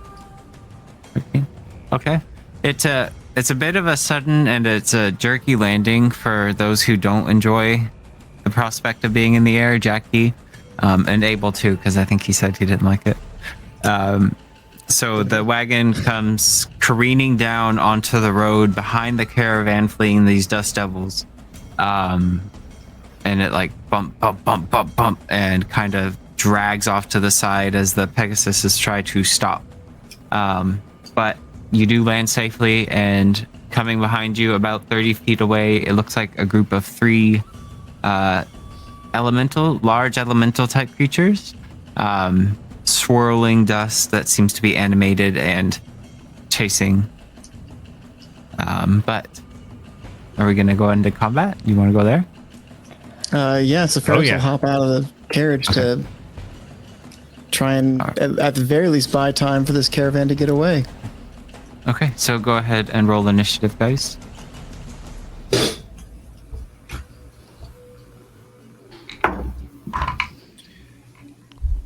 That's a 15. It had to happen eventually. 8. And so I got 15, but I would also like to do Dread Ambusher, which is a special. So I add my Wisdom modifier, which is a +1, so I get a 16 to initiative rolls. At the start of your first turn of each combat, my walking speed increases by 10 feet, which lasts until the end of that turn. And if I attack that turn, I can make an additional weapon attack as part of that action, dealing an extra 1d8 damage of the weapon's damage type on a hit. Nice. Okay. So Ferris got an 8. Jackie got a 7. 7. Abel, what'd you get? 18. And Mal, what was yours again? Sorry. 16. 16, okay. Alright, 1 second. So many things, I gotta load up a new map.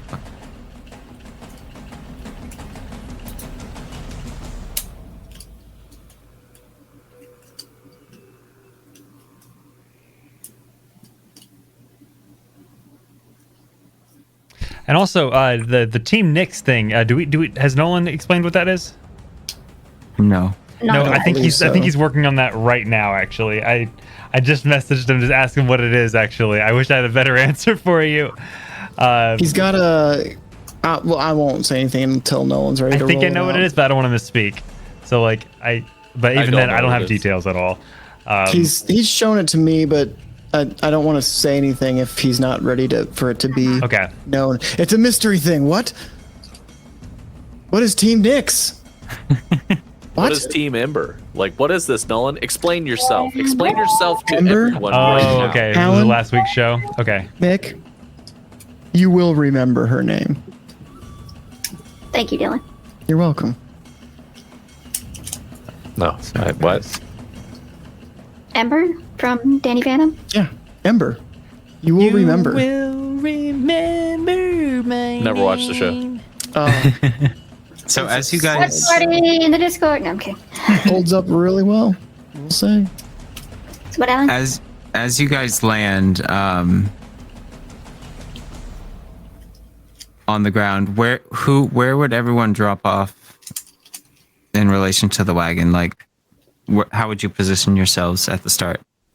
You do get a surprise round because you're dropping out of the sky, literally, to intercept this little thing. So, where would you all position yourselves on the map?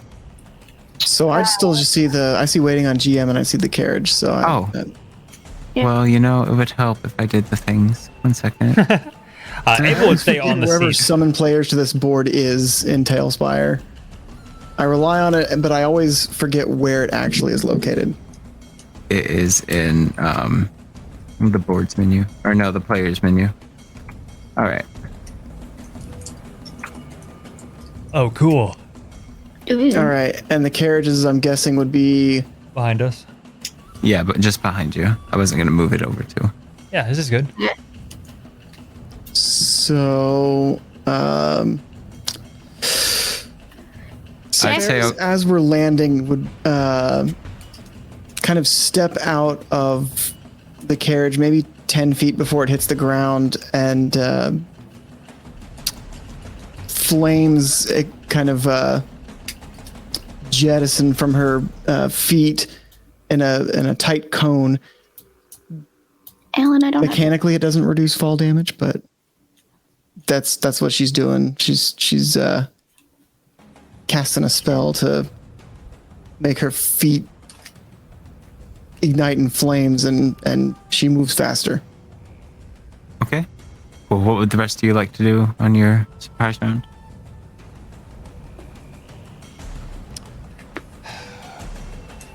Abel's going to use his full movement speed of 45 feet I'm going to make sure I can do it. I think I can. Each tile is how many feet? 5? 3? 5.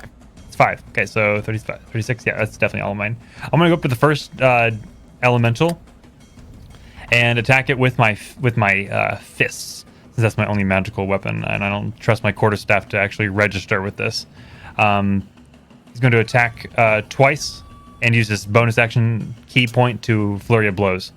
He's going to attack as quickly as possible, as they are actively chasing, or have we?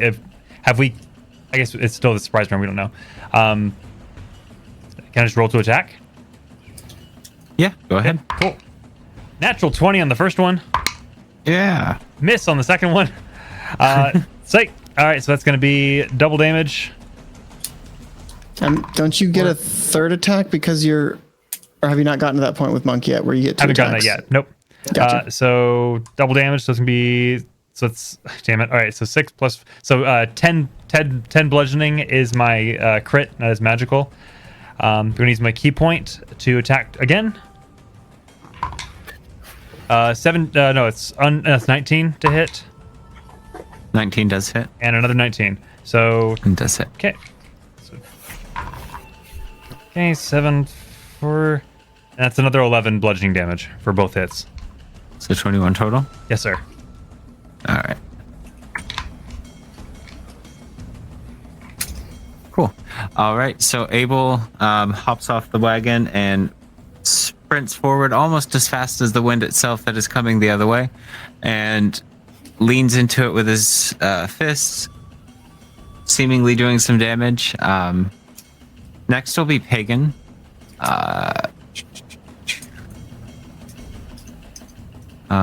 He is going to...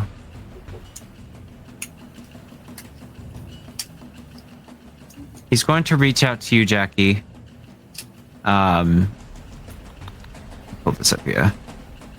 He's going to reach like his hand out towards you, and his hand, you're going to see like this thin line of green energy come out of his chest as he extends his arm towards you, and that energy bounces forward, and you feel it dancing across your body.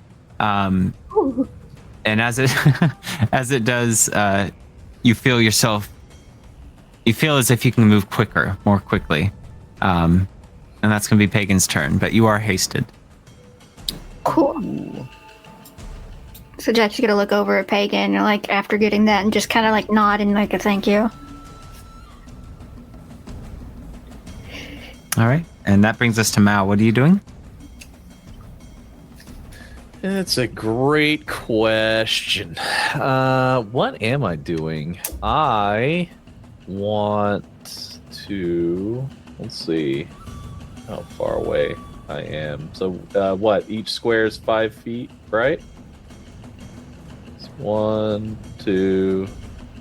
So there's 10, 15. Yeah, I'm gonna move a little over here. Wow, I have like 40 movement right now too, so that's pretty fucking rad. And then I would love to shoot this boy over there. Boop. I want to shoot him with my long bow. Can I do that? Yeah, go ahead. Both attack. That is 17. 17 hits. Roll damage. Ooh. Well.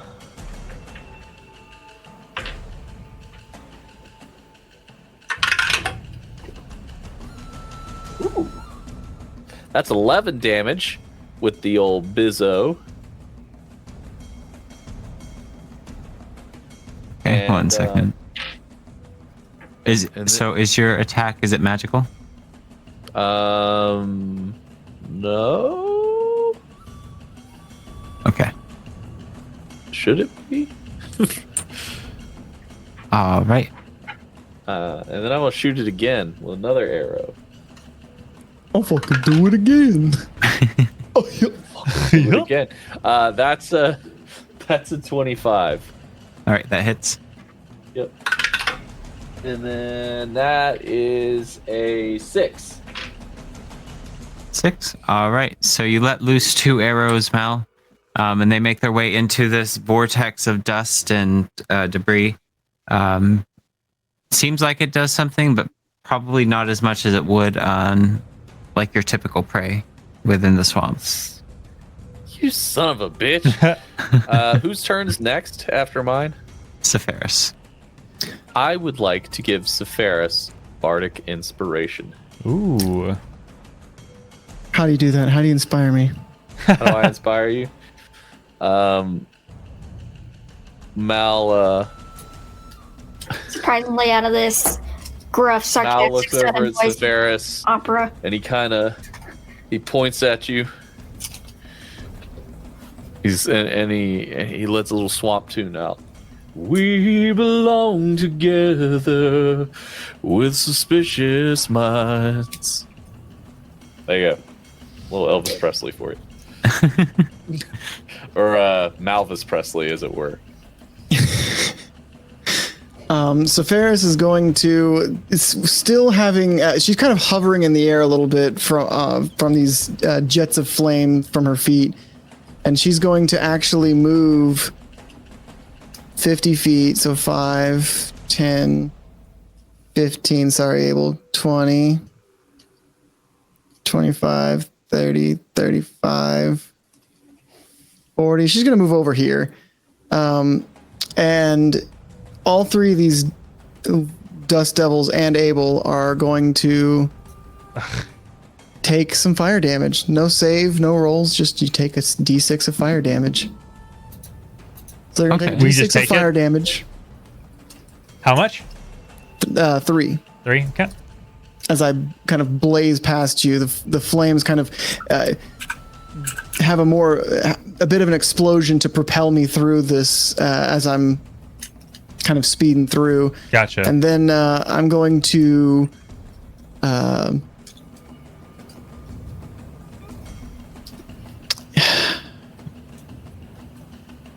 am I going to do this? How am I going to describe this?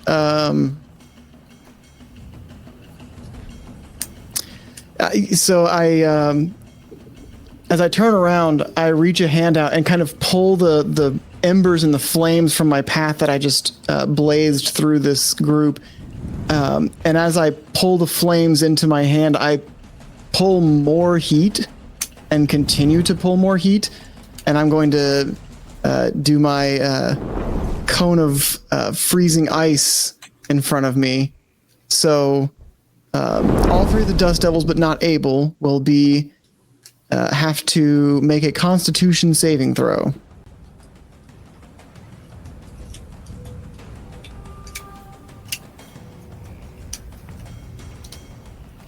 So, first one's a 14. Doesn't make it. 21. Doesn't make it. Another 14. Does not make it. So 2 of them are taking full damage. 1 of them is taking half, and the 2 that take full damage have their movement speed reduced to 0. And that is 20 cold damage. So halved to 10. As the ground begins to crystallize and freeze, and kind of freezes up at the base of these small tornadoes with arms and malicious eyes. Okay. Awesome. So, that first thing you did with the charge, is that a spell? That is a spell, but it's a concentration spell, and I used my surprise round to cast it. Okay.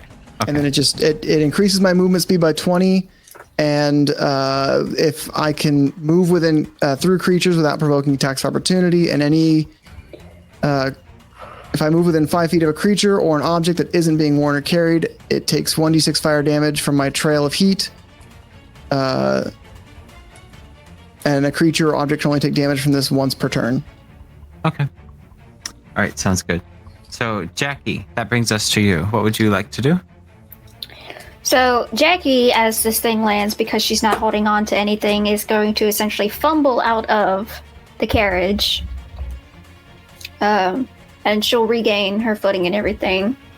But after being in the air and fumbling out of the carriage, she's going to be a little upset, but more annoyed. But she's going to see these things and try to do her best, and she's going to run up to it, the first one with Abel, and she's going to take her bonus action of... What's it called? She's going to do her rabbit hop and jump 15 feet in the air and try and slam down with her axe. So that says I have 2 attacks, but I read the haste thing, do I have an extra one because of that? Yeah, so with haste, you gain a +2 bonus to your armor class. Mm-hmm. You have advantage on dexterity saving throws, and you gain an additional action on each turn. So you can make 2 actions this turn. And the action that you get can be used to take the attack action, and since you have 2 attacks in your attack action, you can get 4 attacks. Interesting. Unless haste... Does haste say it can only be used to make 1 additional melee attack? Yeah, only 1 weapon attack only. Okay, so it's 3 attacks total then. Okay, that's what I thought. Right, so I'm going to take 2 attacks on this first one, and then I'm going to try and run over to this second tornado and hit it. So...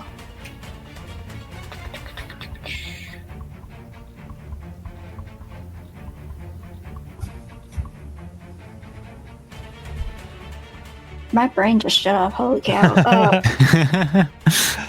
Been there. Don't worry. It's almost Friday.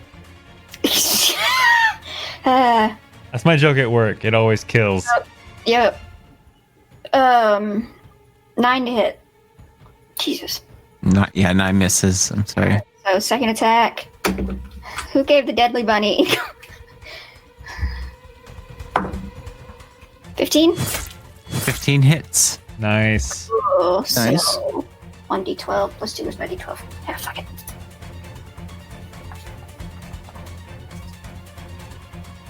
Nice. Cute. 9 plus 2 is 11 slashing damage. All right, perfect. And she didn't use... Is that magical? Nope. Okay, I don't think so. Yeah. We gotta get you a magical axe, girl. Jackie doesn't have she's been given magic, but she doesn't have a lot. That's right, yeah. Didn't Artie make her a magical axe? No. No, he made her like a boomerang. And he made her a boomerang, and he made her like an ergonomic great axe that she could use for her size. An ergonomic, that's what we prioritize. That's right. It's a freaking lady kept being like, "Okay, here you go," and he's like, "No." Oh, man. you want a great axe here? Here's a hand and gave axe. you like a hand axe, and you were like, "You fucking kidding me?" All right, and then she's gonna run over and try to get the other one off to the side. 22 to hit that one. 22 does hit. Okay. And Jackie, don't forget you have Divine Smite too. It's hidden in your other section. Yeah. Bread and butter of a paladin. But how many times they can do it? Their charisma mod? Nope. They can No, do it's it any number of. spells. Yeah, it's a spell slot. They use a spell slot, and they can choose to do it after they hear if they hit or miss. That's so, right. Okay, that's the thing. Let's save it for now. It used to be their charisma mod in 3.5. Paladins. Good old days. Really bad. The second tornado. I'm sorry, how much was it? 5. 5? Normal slashing damage. Oh, right. So you would, on that first guy, you would provoke an attack of opportunity. No, because it's a surprise round, right? There's no attack? Yeah. Because they don't get a reaction? Is that right? Yeah. Okay. All right. So, okay, cool. That brings us to the top of the round. So the Dust Devil, before you, Abel, is going to attempt to take over your spot. Oh, okay. So he's going to attempt to basically get on top of you. Sick. He's trying to suck you up. Mick is holding back right now. Yep.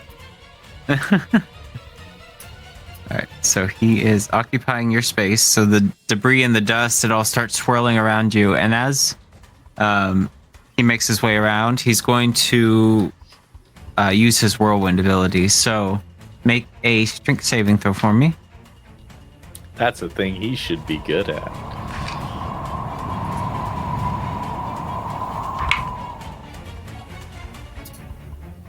+10 +2, so 12. How'd I do it? How do I survive? So that's a failure. Damn. You take 13 points of bludgeoning damage. Wowee. And you are flung 20 feet away from the... Yeah, from the Dust Devil. All right, so can you roll a How much again, D4 20? for me? Yeah, 20 feet away is how far you're thrown. Okay. Can you roll a D4 for me? Yep. And how much damage again? I'm sorry. 13. 13, thank you. Woof. I got 3 on a D4. Okay, so you are knocked 1, 2... You're knocked down right beside Abel or Pagan. Pagan. Actually, you probably bump into him. Yep. And I bump into him and I go, "Don't worry, I'll protect you." But you are knocked prone, and I'm gonna say you take Pagan down with you just because it's funny. Okay. All right. Hey, Pagan. But Fight's that going is the really Dust well. Devil's turn. You're doing great. Good Samaritans All work right. as a day's job. Okay, let's go. A day. He just kind of struggles. Cool. So that brings us to Dust Devil number 2, which is beside you, Jackie. And he is going to attempt to slam you. And Alan does have guidance. Good call, Monkey Man. Come on and slam if you want. So that is a 23 to hit, Jackie.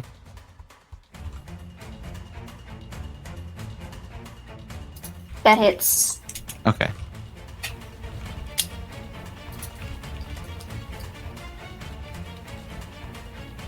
All right, so you take 8 points of bludgeoning damage as the whirlwind seems to solidify for a moment and punch into your chest.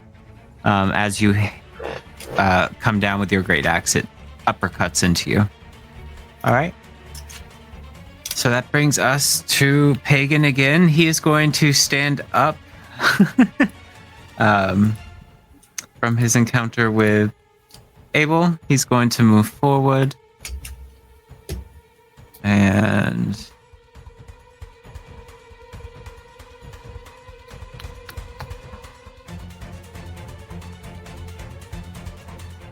He's going to use a sorcerer point, and he's going to cast chromatic orb. So he's going to raise his hands, and there's going to be like this ball of lightning that forms in between his antenna. And as he like spreads his arms apart, 2 balls form and float gently above each hand, and he's just going to like spin and let loose both of them towards both of the dust devils directly before him. And he misses with the first one, so it goes wide and hits the pillar beside Jackie. And then he hits on the second and deals 12 damage. Very nice. All right. Nice shot, pagan. As Abel's kind of trying to get up. So next up is Abel. Here we go. Abel spends half his movement getting up. Stand up. Stand up. He's gonna run back into battle. How high is he right now? Is he like 10 feet, 20 feet up in the air? Or is So that that's like about he's surrounding us right now? That's how tall he is. That's how tall he is. Yeah, I He changed did it that wrong. so he could put it over your space when he moved on to you. I figured as much. I just wanted to make sure.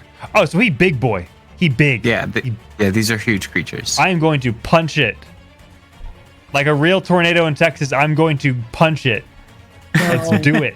If this was really Texas, you would have a gun. I don't have a gun. I scared our gun away. And I'm going to punch him. That's a 22 to hit. All right, that hits. 21 to hit. And I'm going to use my key hits. point. I'm going to hit again. 15? That hits. 17. Yay! I hit 4 times. All right. Bing bong. Let's do this. Are your punches magical yet? Yes, they are. Hell yeah. 21 plus 8. So 29 bludgeoning damage for all 4 hits. Nice. That's what it's All right, like. cool. That's what punches are like. All right.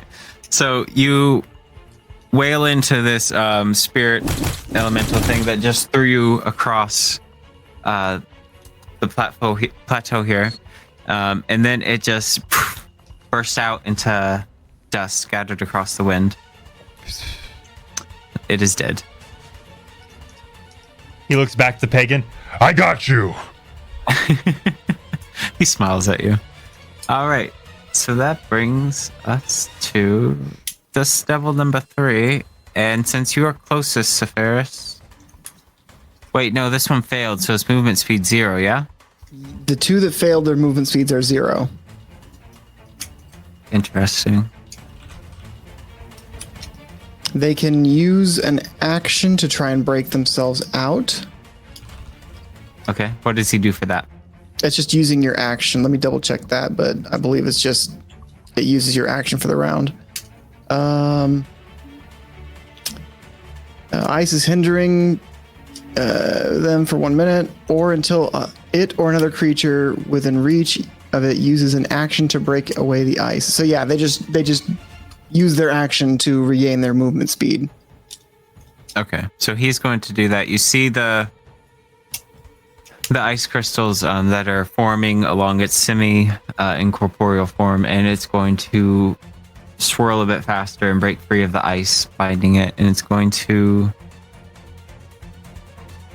I guess just in its turn, because it wouldn't get its movement speed back, right, this round? It would just break free. That would be a DM. The way it's worded, it could be either way, because it says your movement speed is reduced to 0 until it or another creature uses its action to break away the ice. So it used its action to break away the ice, so its movement speed is no longer 0, but it also is, its movement speed was 0 at the start of the round. It's a DM call. I'm gonna leave it then. So that's gonna be his turn.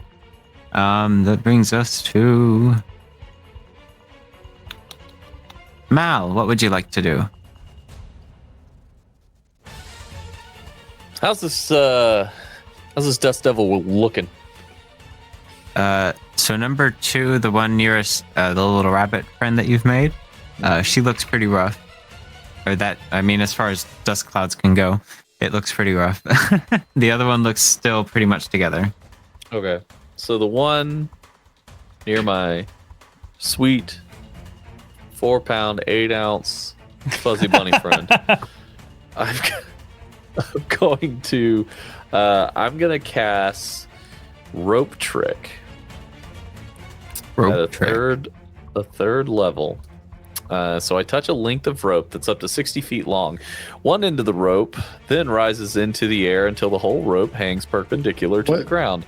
At the upper end of the rope, an invisible entrance opens an extra dimensional space that lasts until the spell ends. So then what I'm going to do is tie that rope to an arrow, and I want to shoot that arrow at the dust in hopes it'll go up into the thing. So wait, what's the intent behind this? Trying to trap it in the extra dimensional space that is created from the rope trick. It's like a Ghostbusters thing. I believe it can freely leave and come in as like it's kind of an open door, but it'll remove it from the combat situation for at the very least one round. Yeah, attacks and spells can't cross the entrance, but it can or out of the extra dimensional space. But it can leave. Sure, I guess, yeah. But it does remove it from. Yeah, I'm with you. I understand what you're doing, Mick. I get you. I thought it would be cool. I guess I could just shoot it regularly if you would prefer. No, I mean, I think that's cool. I'm just trying to figure out how to roll it. Would it be an attack? Yeah, go ahead and roll. I would make it an attack roll, and if it hits, then this, instead of being damaged, this creature is put into the extra dimensional place. But that is me. I'm not the DM. You do you, baby. Okay. Yeah, I'll say it works. So you all see Mal pull out a rope and tie it to an arrow, and then just like this, is it like a portal? Is it like a black hole? What is it? Yeah, it's like a portal. Okay, so you see like... It's described as it creates an extra dimensional space. The space can hold as many as 8 medium or smaller creatures. Think of it like when you have like a tree house and you climb the rope into the tree house. It's like that, but you don't get to see the tree house. Yeah, and then you can pull the rope up into the space, making it disappear from view outside of the space. Oh, okay. So Cool.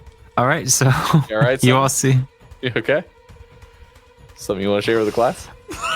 No, it's a meme from the Discord. I didn't realize how popping off it was. Oh. I was going through one. I gotta go look now. I'm sorry. Oh, this. I'm really excited to go over them. Yeah. That's fine. So you all see Mal shoot an arrow with a rope attached, and this portal opens up at the end of it, sucking up the elemental in front of you, Jackie, as the arrow makes contact with the stone beyond, and the rope falls limp to the ground. And I give Bardic Inspiration to Jackie. You can do it! Cut his freaking head off! There it is. Cool. There it is. All right, and that brings us to you, Sephiris. What would you like to do? So I'm going to speed past this tornado again. So it's going to take a d6 of fire damage. Okay. Just because, and that's a 6. And then I'm going to, still holding that heat that I pulled in from the area there in my hand, I'm going to let it loose and shoot it with a firebolt. All right, go ahead and roll for attack. I'm pretty sure that hits 17 plus 8. Yep, is a number that I can't math right now. And then it's going to take 10 fire damage.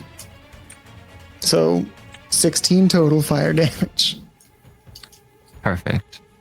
All right, so it is still standing up, but flame is like ripping across the dust and debris, and the wind seems to be blowing a little less intensely than it was before. Fire tornado. Damn it. Yeah. but not in a good way, in a bad way. Yeah, it's like lighting a zombie on fire. It's like all that does is just mean a flaming undead thing is coming at you. Nice. All right, Jackie, it is now your turn. Ah! I might have been a little distracted with the memes. What's happening? It's your turn. There is one tornado in front of you that, or well, in the area that you can see, it is currently on fire. The other one disappeared as Mal shot an arrow at it, and it just. Sorry. Cool. I'm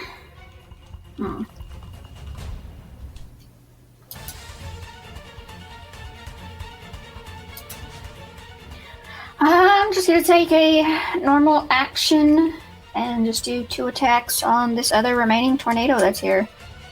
All right, go ahead and roll to attack. Whoop. First one would be 10. First attack is 10 to hit. 10 misses. Okay. Second one would be 17 to hit. 17 hits. Cool. So D12 plus 2. Oh. 10 slashing damage. Okay, great.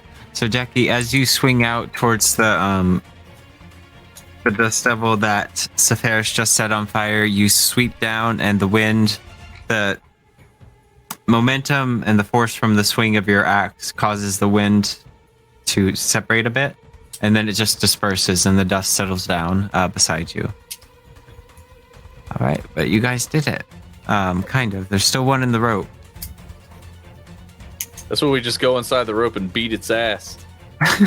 or wait out here and like set up like, oh, there's a pitfall you fell in when you came out of here, you stupid.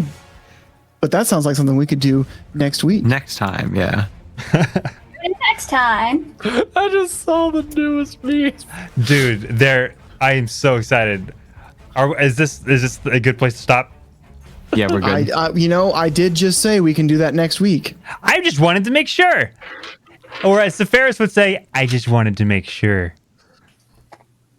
Because there's a couple of memes in here that like they grill us pretty hard, and it's really funny. So good Next tonight. time on Playotic Games. All right, the potato wife and potato man. They're the Spud Farm is a source of brilliance as always. By the way, I got paid yesterday for my voice acting job, so I'm officially a professional. Woo. Wow! Look at you. Yeah. I'm proud of you. That's awesome. I'm proud of you. Job. All right, let's show off these memes and if the screen's kind of small, but if everyone here should be in the Discord if you're not already. It's in their description. But let's start from the beginning because holy crap! Yeah, I mean, if you want to get a better picture of these memes, and you're not in the Discord, you should just join the Discord so you can see these great memes. The Playotic tonight on Playotic when it started with the do a barrel roll because we just constantly did those noises. Anytime Mal speaks. Thank you, everyone. Thank you. Monkey Man with 100 bits. Thank you so much. Monkey Man. I wanted to share this from my birthday yesterday with y'all. Aw. Wait, it's your birthday.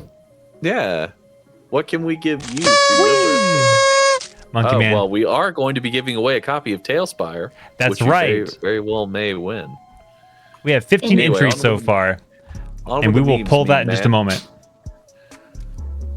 Let me see here. The don't you know? Because you saw that. I think it was it Freddy that said that in chat, and you. I aim to please. That's what I'm here for. She's gonna be talking about that so much later. Don't you know? Don't you know? If I trip them good enough, they stay forever. Jackie teaching relationships to the hag. This one got me. Stripes go both ways, Mal. Sir, this is a Wendy's. I was like, what is he doing? What is he talking about? I like how they have our official art also for these memes. That's really nice. Sir, this is a Wendy's. Look at that hat. Nart coming back from break. I gotta give credit where credit's due. Potato Man found that awesome art, so thank you, Potato Man, because I think it's perfect. Oh, did he really? He did. That's he sent nice. it to me because I was like, yeah, I can't find any good art, and he was like, bam, and I'm like, there we are. Done. There That's it is. awesome. I'm gonna need to get somebody to do art of Jackie because that is a special. Little mother, my sweet boy, I need your assistance. Talking about mixed nipples. The large print giveth and the small print taketh away. Mixed nipple, more mixed nipples memes. Thank you, everyone. I'm so glad that my pain as a young man could bring so much joy. Tonight to so has many. been nothing but a nipple night because even before the stream started, both Mick and Sumner were just like, "Woo!" Oh yeah, that's right. We were flashing. gone we were wild. showing off Couple of weirdos. tattoos. We were not- showing our tattoos because I have a chest tattoo, as does Sumner. So Yep. yeah. Oh, she Jackie was on the right realized- or the left. Mine's on the left. We have the same Matt. Oh, look! we mirror. We've been 'cause told to Full stop circle. flirting. We started talking about your guys' nipples. Now we're ending talking about you guys are showing off your nipples. My nipple is down here. This is a brand new shirt. I'm not gonna ruin the collar. Mal, what's This the is matter? an You're old shirt. scared. I got it from Target. Oh, Cold I Spark. wasn't trying to be the SpongeBob meme, just FYI. He was legitimately asking. Mal, I feel like every sentence that he says could be put with that SpongeBob meme and it would be appropriate. This one killed me. That is very, very true. The Pooh Bear, Safaris reading of the terms and conditions of the Hags Killed me Agreement, too. and Mal is just like, I love Pooh Bear so much. Like he makes me so I can't explain it, but he makes me so incredibly happy. So yeah, Pooh Bear meme, 2 thumbs way up. This is the one that killed me while y'all were playing, by the way.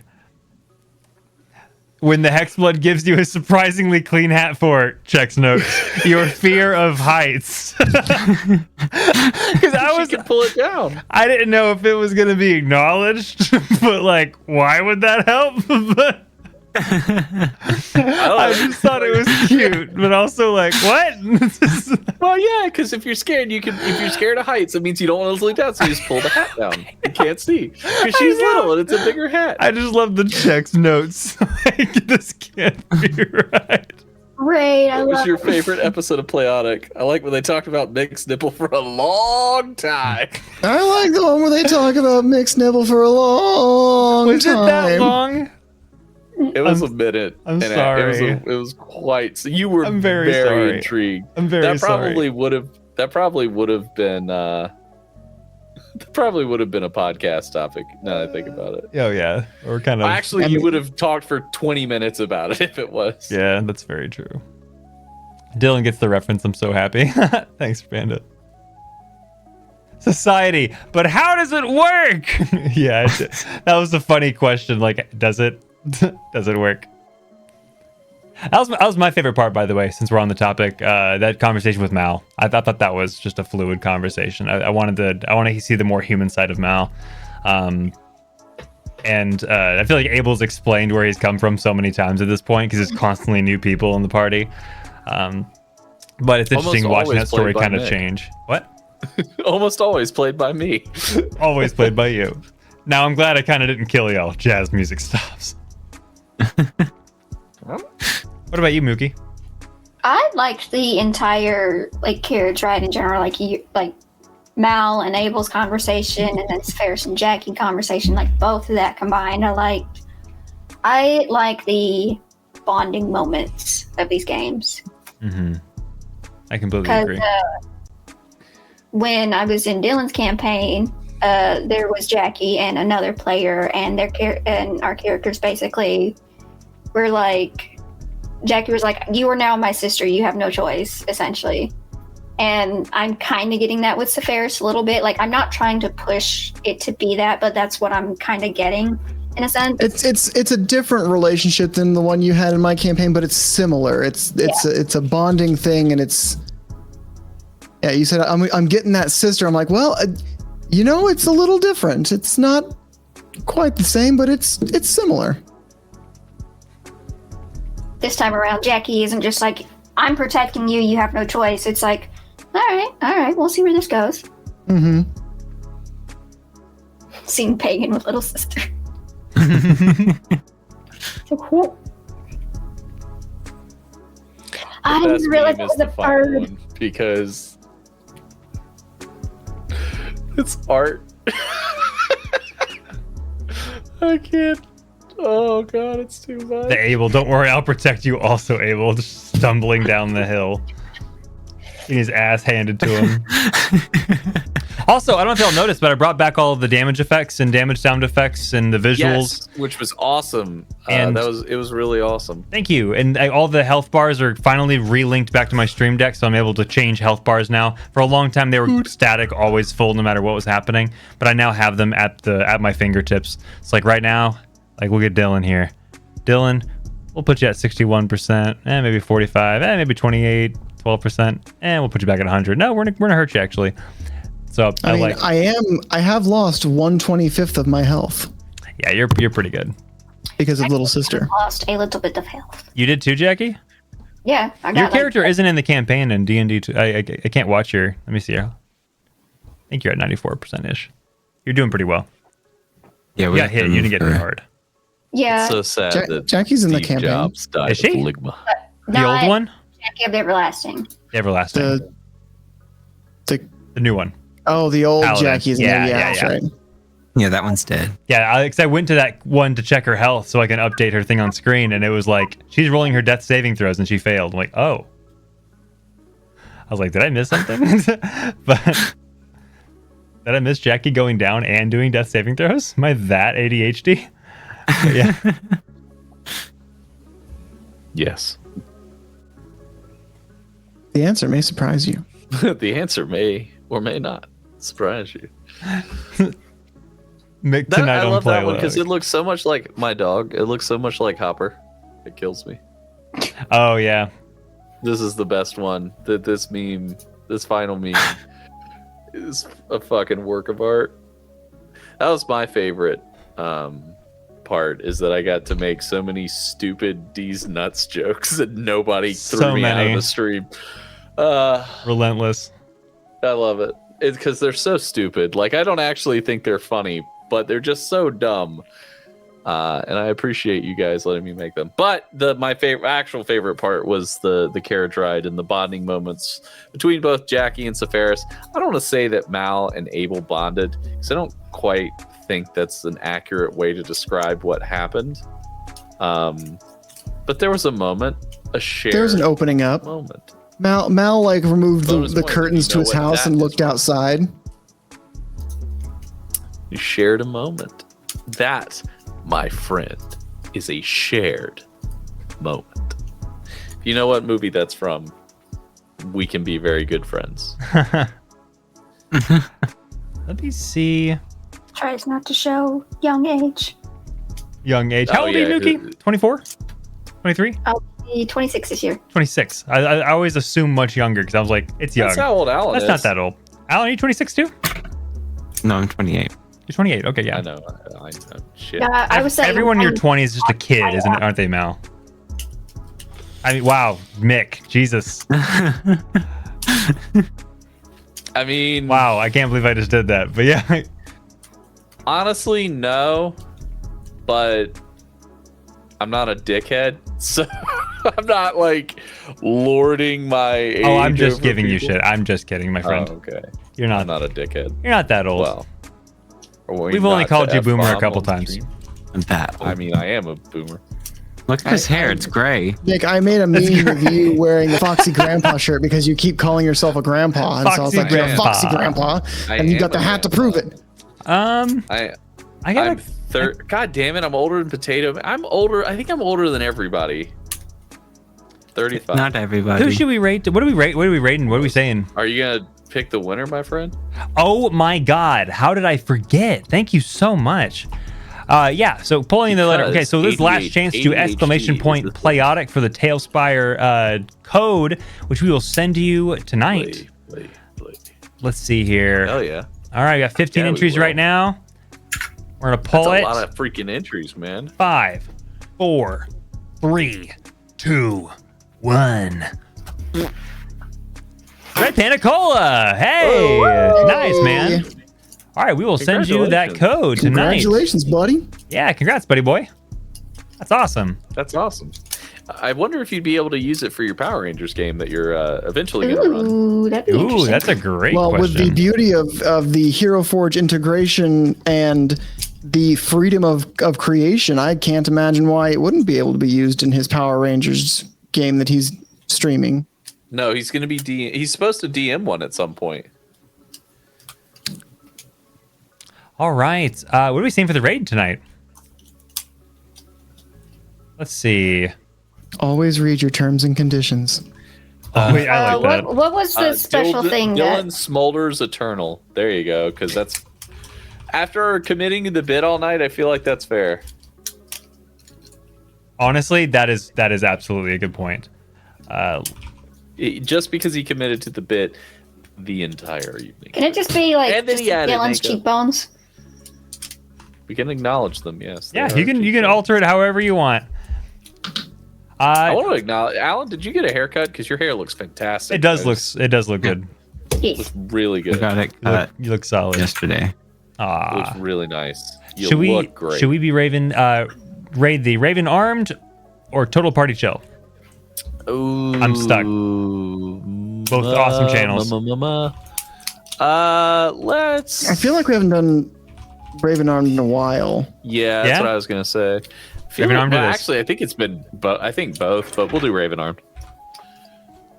Raven Armed it is. Thanks, guys, for being here. Cloudbreak Chronicles is on Monday, which is what we're now called. And the Rage Across Appalachia will continue on Wednesday with your lovable crew, Newt, Kinsey, Zach, Nolan, and Ash.